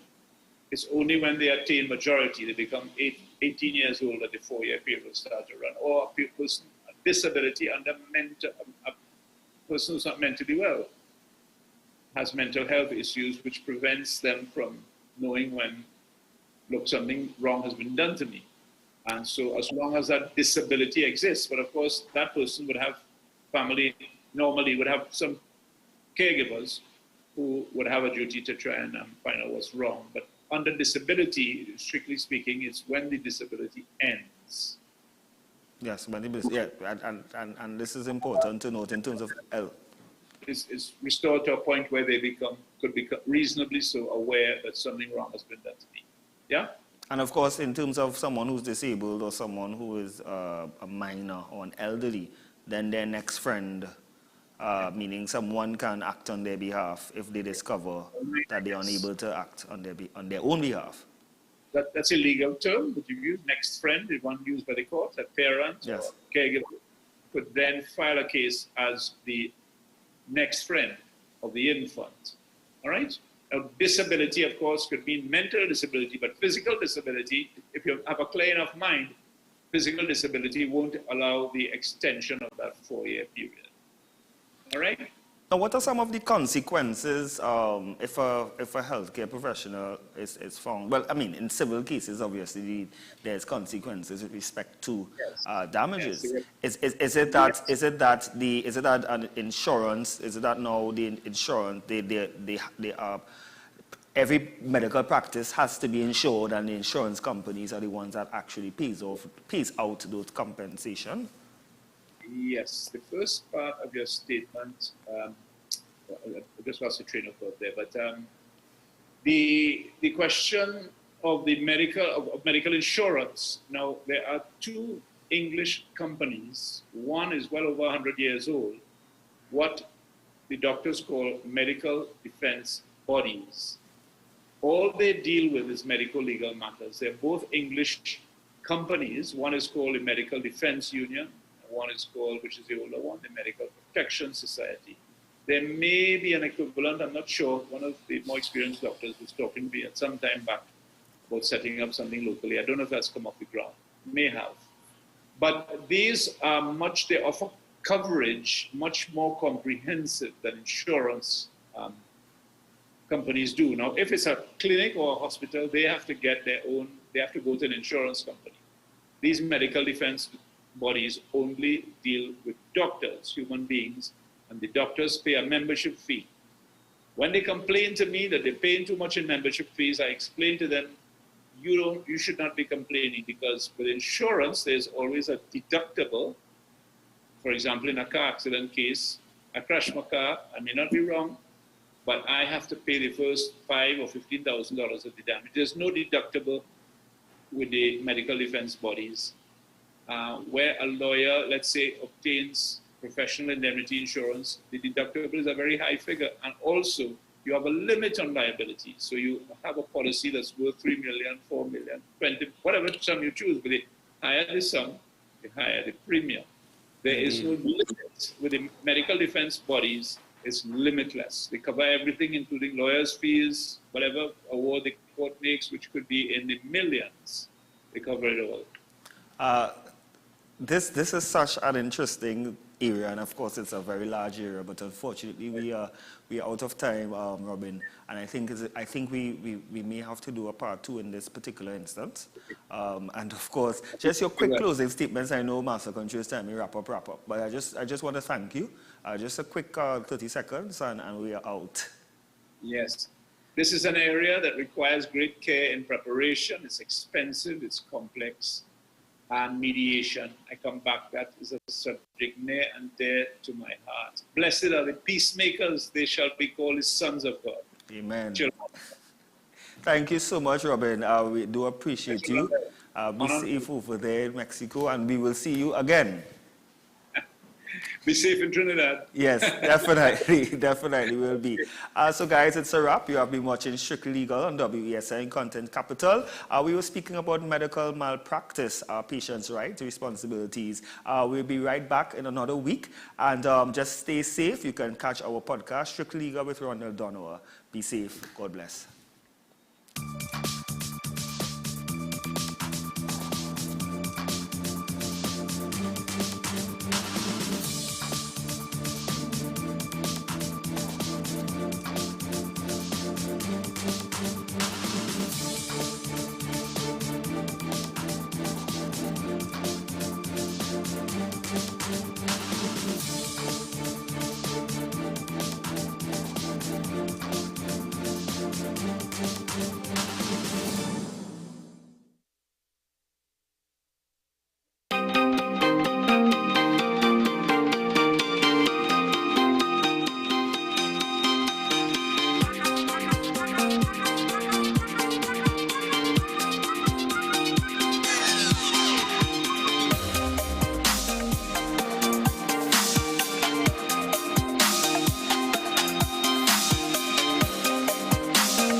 WESN.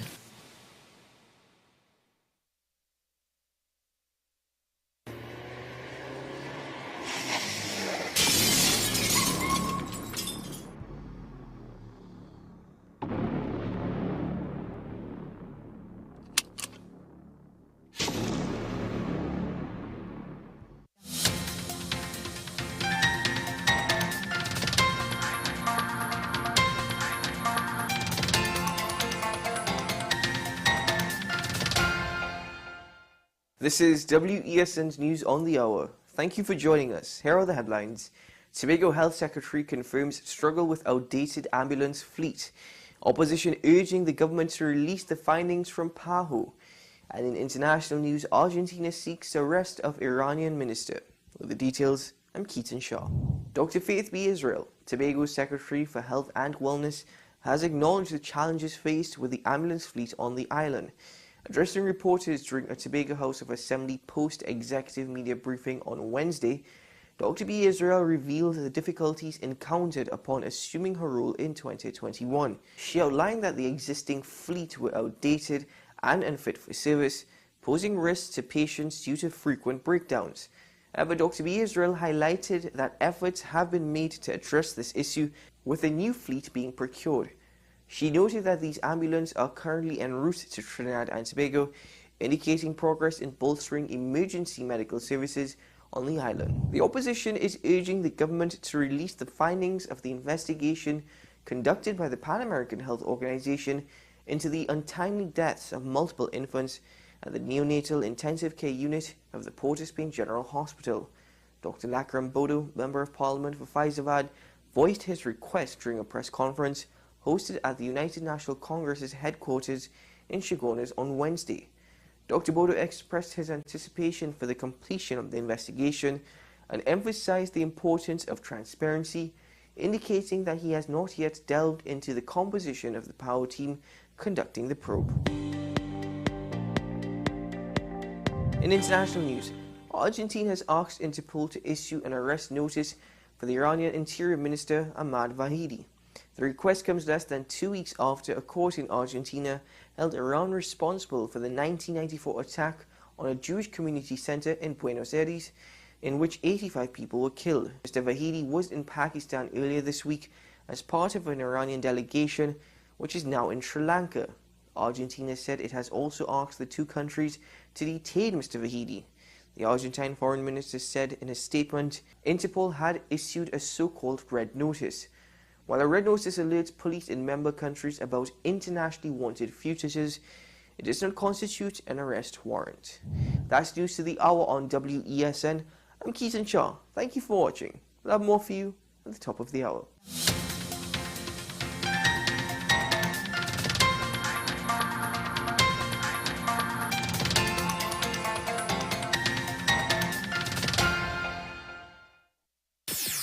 WESN.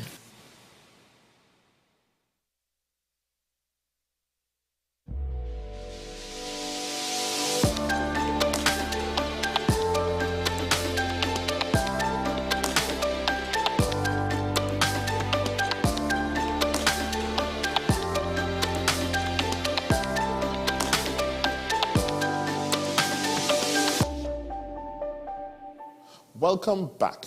Welcome to another season. I'm your host, Sule A. Joseph, a counselor and psychologist by profession.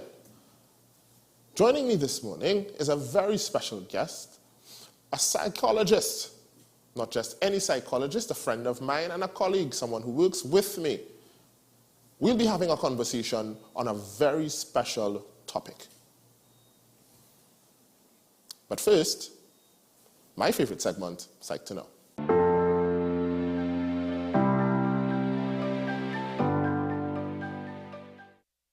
Psyched to Know, brought to you by Sule Joseph and Associates.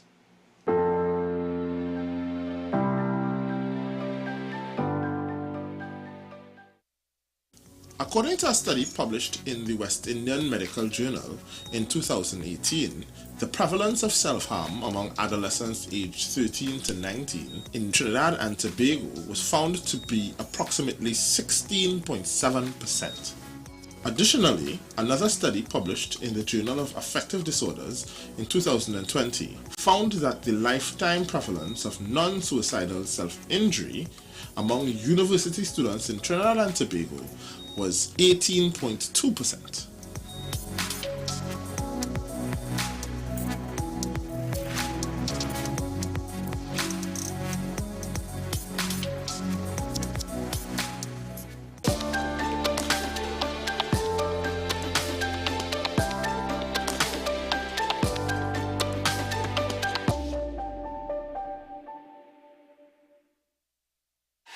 FanZone, your reliable, authentic supplier, has just gotten better. You can now visit our website www.fanzonett.com for your authentic wear and collectibles.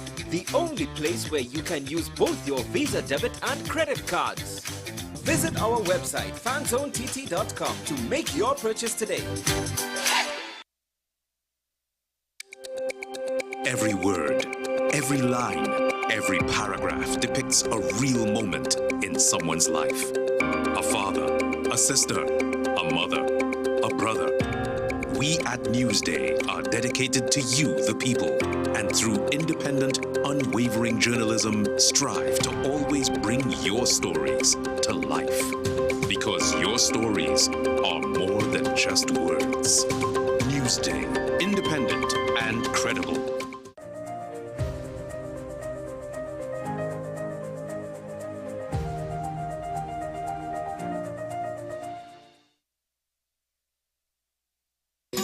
Take some time for yourself or spend some time with the family at Sandy Point Village Hotel. Enjoy our various studio and suite apartments, self-contained with their own kitchenettes and Wi-Fi. We also have our famous 100-foot swimming pool and our beachfront restaurant, the Steak and Lobster Grill. And our location in Crown Point puts us near the center of activity from the nylon pool to the local nightlife. Call us and make your reservations at 639-8533, 389-2378 or email us at sandypointvillagehotel@gmail.com.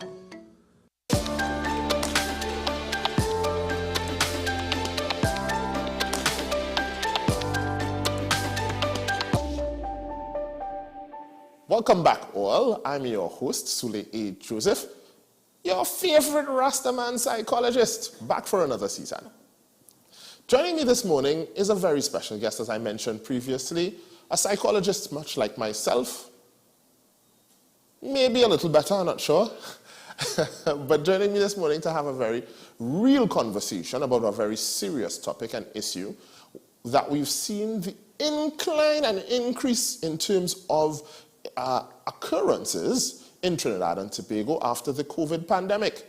Joining me is Miss Irma Bailey. Ms. Bailey, thanks for coming. Thank you so much for having me, Sule. And I am really happy to be here. And as you rightly said, it is a very serious topic that we're going to be speaking about today. So I'm really happy to be sharing some info on that. I thought you were going to start by saying you're not better than me.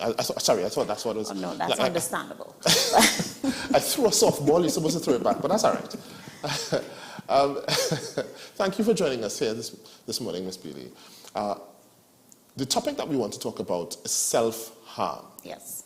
But before we get into self-harm and understanding exactly what self-harm is, why the Francis Fashion and Shoe Locker should people care about mental health? Why is that even important? People have all sorts of things to worry about. Crime is on the increase according to the papers. People have all kinds of worries and stress. Why should people care about mental health? Well, you see, the thing about it is mental health impacts your holistic functioning.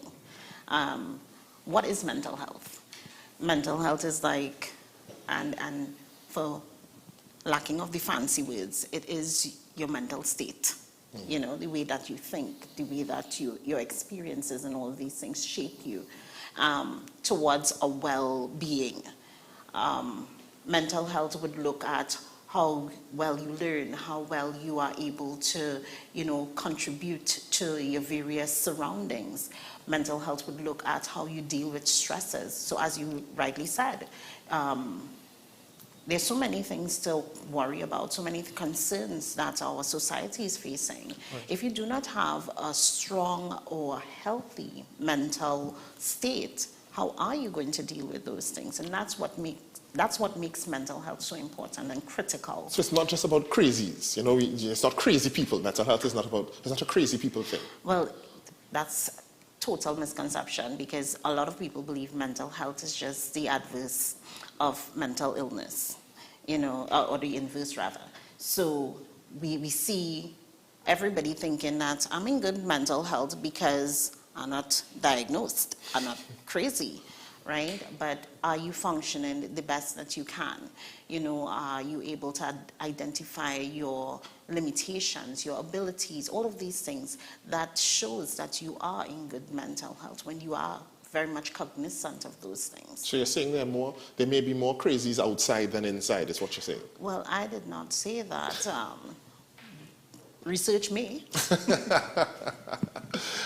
No, folks at home now, to be clear, I'm being humorous. Crazy is not a term that we use. It is very dismissive of anyone's mental state. So please, let's take that back a bit, all right? Now, to get further on, and to get to the meat of the matter, we're talking here about self-harm. Yeah.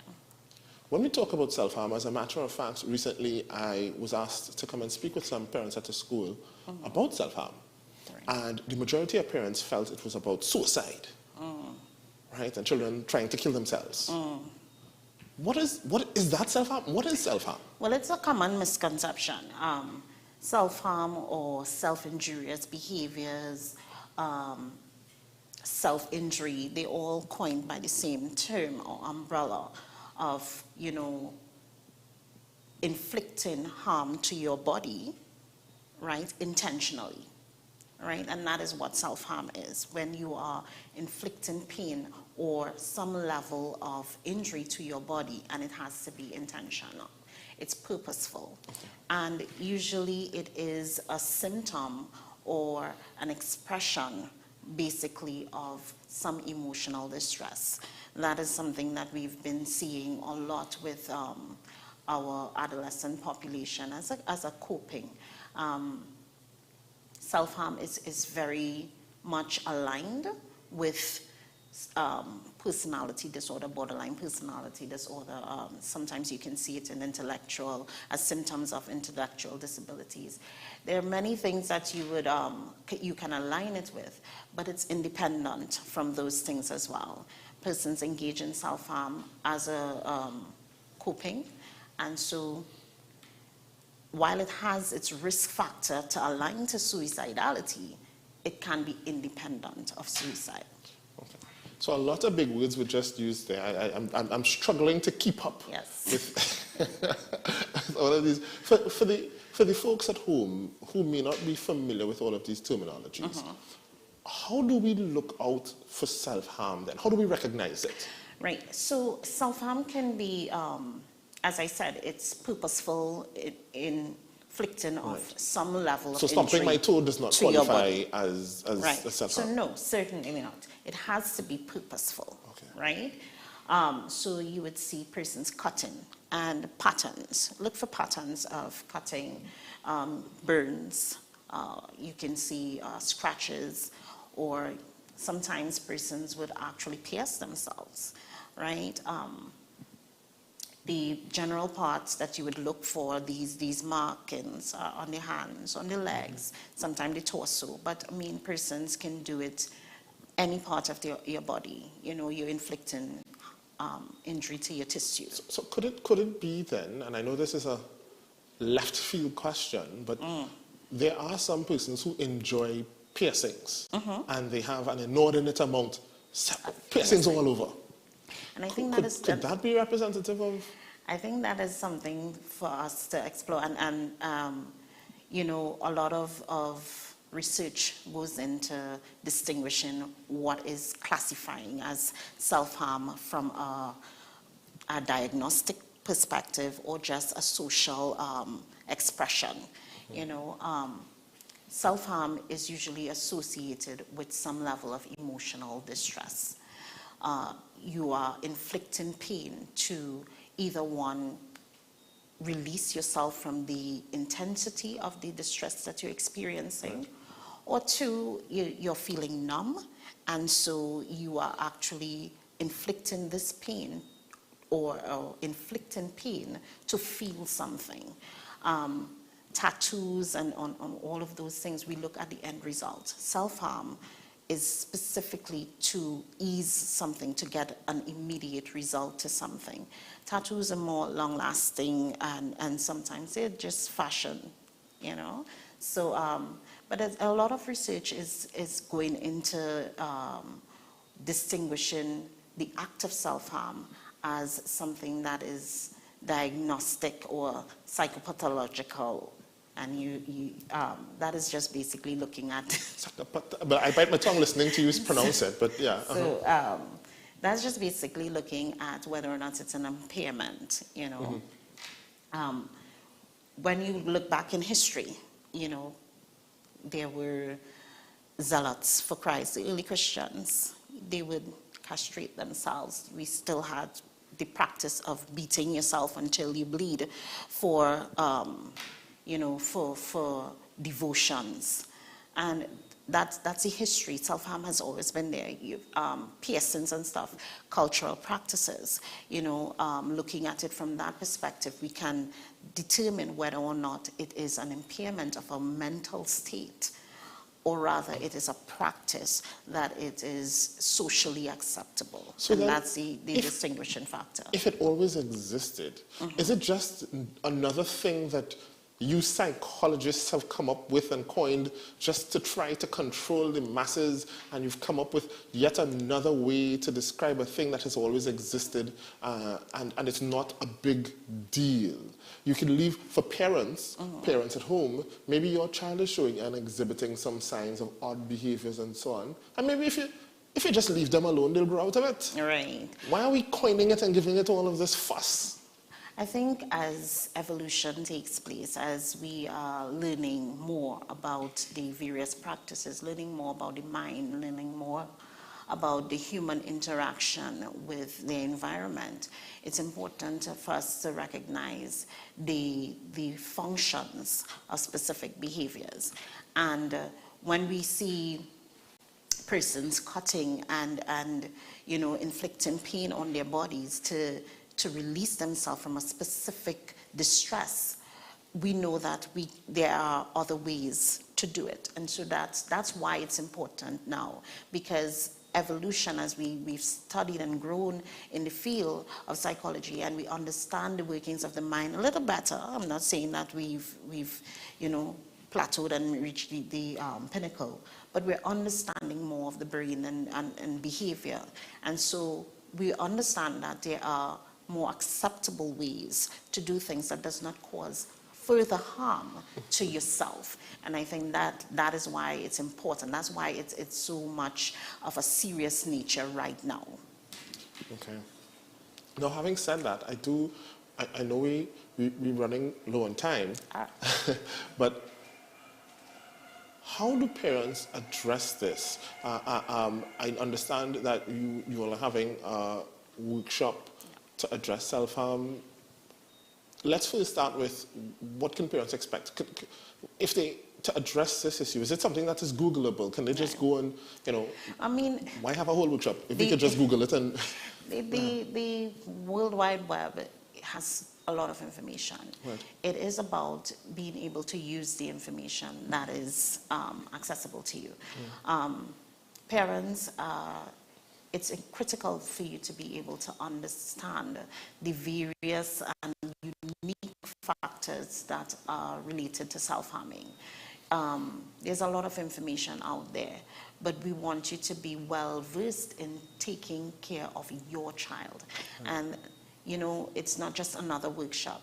It's something to help you, something to guide you. And it's one-on-one. You get the practitioners in there to actually, you know, model and help you to practice ways to support your child. And I think that is why it's important to join us on May 6th.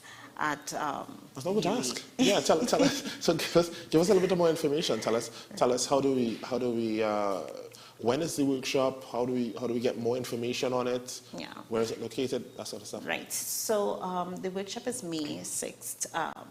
It's an all-day workshop. We're starting at 9, and we should be finished by 3. It would be at the UE, Medsci Amphitheater. Registration, persons can get access to our registration forms on all of the Sule Joseph and Associates social media pages and accounts. So just go on to the link. It takes you to our registration form, and you're in. All right. Now, what will you want persons to leave with? If you were to leave here one single bit of information for the parent who is maybe confused, they're not sure if their child is self-harming, they don't know if their child is, how do they approach the child? How do they gain that information? How do they gauge if they need to get more information to attend a workshop like this? Yeah, I think it is a unique situation for most parents because a lot of the times we internalize and start to look at it from what did I do wrong, and then there's a form of anger and whatever. I think the greatest help that any parent can give is to be more informed, and that is why it's important to come to the workshop on May 6th. When a parent has to support a child who is experiencing emotional distress, there are several factors that can be triggering that, and it can be things within the home as well. So we want the parent to know how to, I think it's a sensitive topic to address with your child. It is. And so how do you do so? Everybody believes that it's so natural to communicate. We just talk, right? But every single thing that we say has an impact. And so at the workshop, we will be training parents how to engage your child when you recognize that I'm seeing signs of cutting, I'm seeing signs of burning, how to engage those children. Now, I would have received a call, actually, someone would have reached out to me on behalf of a parent, and the parent seemed to be in denial that the child might actually be self-harming. Not only that, this person became aware of it because the child reached out to them.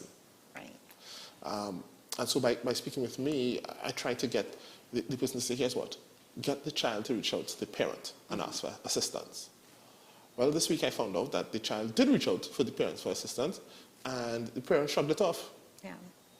And so one of the things I was saying to the person who did reach out was, while self-harm intent is not to end one's life, in frustration of not receiving the assistance and the help, self-harm can go extreme.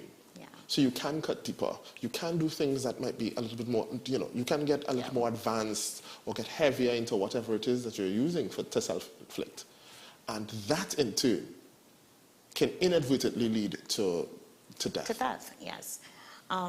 And it's a common misconception, and I think that we have to debunk it in the sense that persons who are self-harming just looking for attention. And so we just dismiss it, cultural, right? Yes, children looking for we just dismiss it. Or, they're rebelling. You're doing something to rebel. Every time a child, and that's why it's so important to understand that self-harm often notifies you or alerts you to some emotional distress, right? Whether that child is able to cope with the distress is what we as the supporters have to be able to determine. How is my child able to cope with the distress? Or what is the distress? What is the trigger? Self-harm is usually aligned with hopelessness, with feelings of hopelessness, worthlessness, anger, guilt. Is my child able to cope with it? And if not, can I get help for that child to cope with? Coping skills can be positive as well as negative. Self-harm may just be one that is on the negative end of it. But not my child. I mean, my child is an A child. My child is an A student, does very well at school, is on the school sports team. They're doing very well on the school sports team. They are very active in church. So my child is not likely to experience that type of behavior.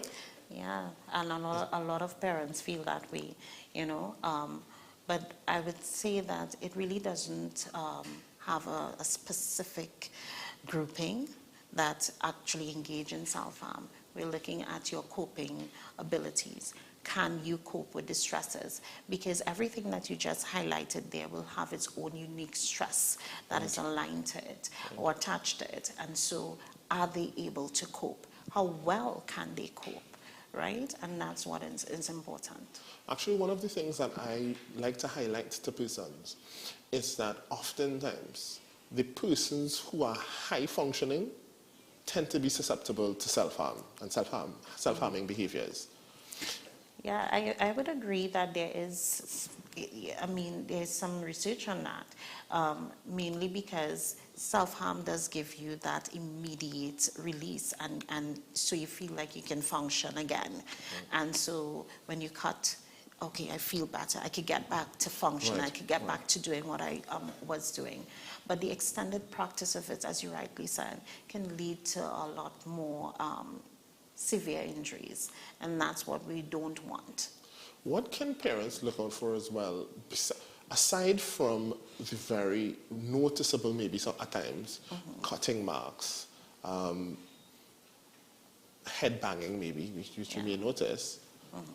What are some other things that may not be as noticeable that parents can probably look out for? So you want to look for change in behaviors. Is your child, who used to be very bubbly, outgoing and stuff, a bit more withdrawn? Is the child wearing long sleeve clothing and, you know, covering up themselves? The child was usually a very, you know, easy to touchy-feely hugging. We are cultural persons, we love to hug. And you see that they're more reserved now. You want to notice those change in behaviors. Self-harm is usually prevalent between the adolescent age, between 10 and all the way up to 19, with its highest prevalence being around 13 and 15 years old.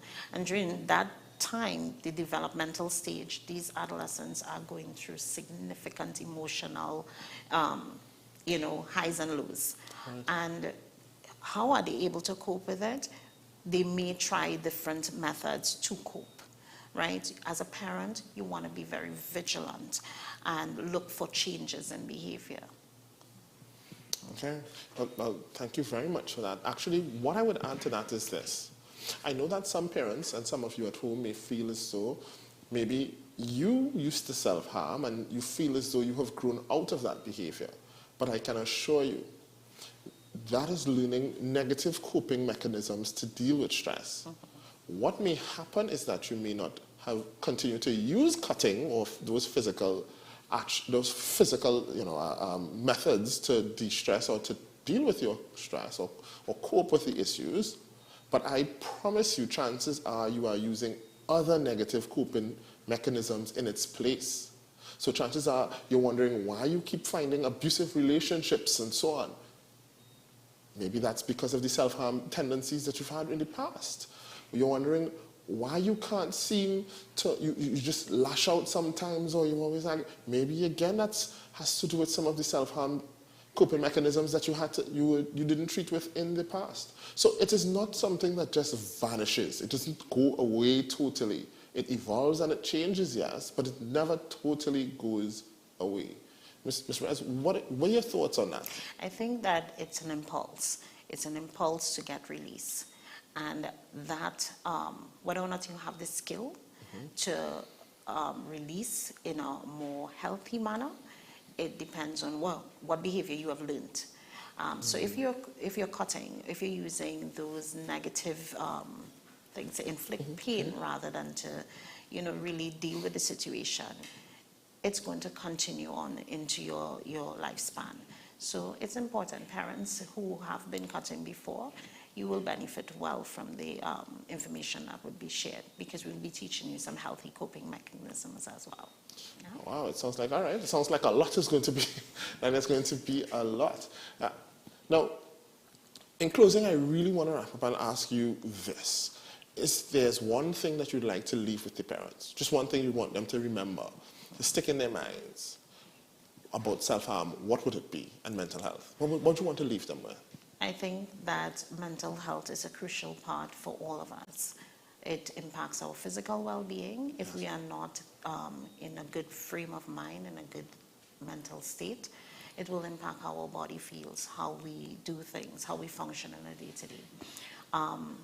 Also, as it relates to self-harm, it is a growing risk for our teenagers and the one thing that I would like to impress is to be more aware.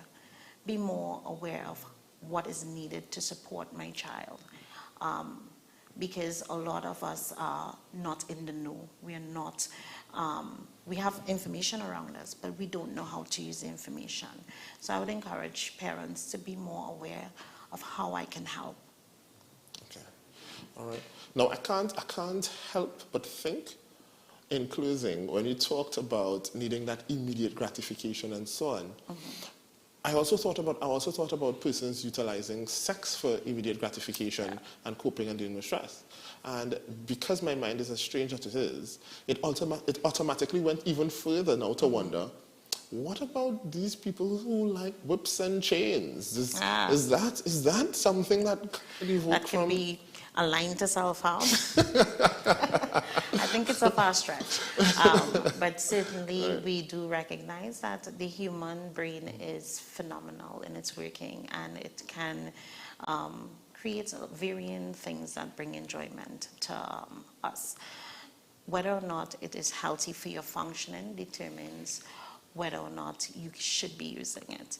A lot of our practices, once it can create harm for you, I think that that's where the line should be. Yeah. Once it causes harm and hampers your functioning. That's right. All right. So thank you very much for joining us today, Ms. Uma Bailey. I know that your workshop will be a success and a hit. I hope that persons attend en masse. Again, just before closing, how could they get the information and when is it again? So it's on May 6th at the UE MedSci Amphitheater. That's behind... closer to the library. No, but that's behind Mount Hope Yes, behind the Mount Hope Hospital. Right. Also, you can get the registration at any one of the Sule Joseph and Associates, social media platforms. That's Instagram, Facebook. Instagram, Facebook. So just log in and you'll be able to join us. All right. Excellent. Thank you very much for being with us. And those of you at home who are paying attention, please, I hope to see some of you all at the workshop, and for those of you who aren't, let's pay more attention to mental health. Mental health matters. Self-harm is a serious thing. Let's pay more attention to it. Let's focus on our youth. Let's help save youth.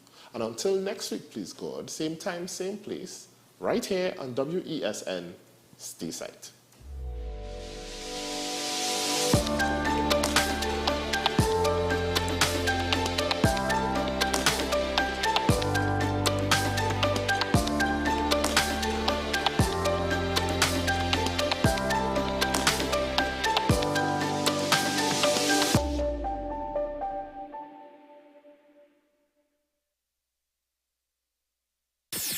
WESN.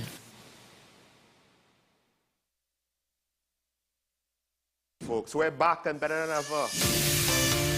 Your show have always appeared to be a show that is focused on going to the cause or looking to the cause. We hardly ever talk about the white-collar crime, though. We always talk about the ones that involve more as physical violence against individuals. The citizens will only measure transmission when water starts to flow through their taps. The Constitution doesn't talk about local election. Contract mafia that's responsible for looting the country, and they own and operate these politicians. So if you are running a country and you can't say nothing as a prime minister, please take up your bag and go. It is not comparative to the murder figures, but it is in fact very high. I believe he's protecting certain individuals.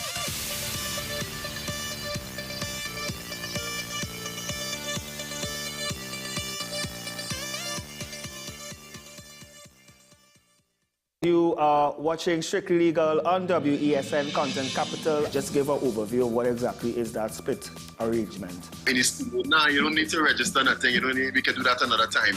But then it becomes a hit, and then everybody starts to want to claim. The laws that predate many of the independent countries' constitutions are going to be those colonial laws. We know there are an infinite amount of circumstances that would lead to a murder. I have a great idea and I have a great concept, but until it's actually expressed, it does not become intellectual property. Accomplishments or targets of a forensic accountant is to quantify what may have been lost. We believe we defend criminals and we manipulated the law and we exploited the system. A responsible journalist will reach out to the person who they have the information on for a comment.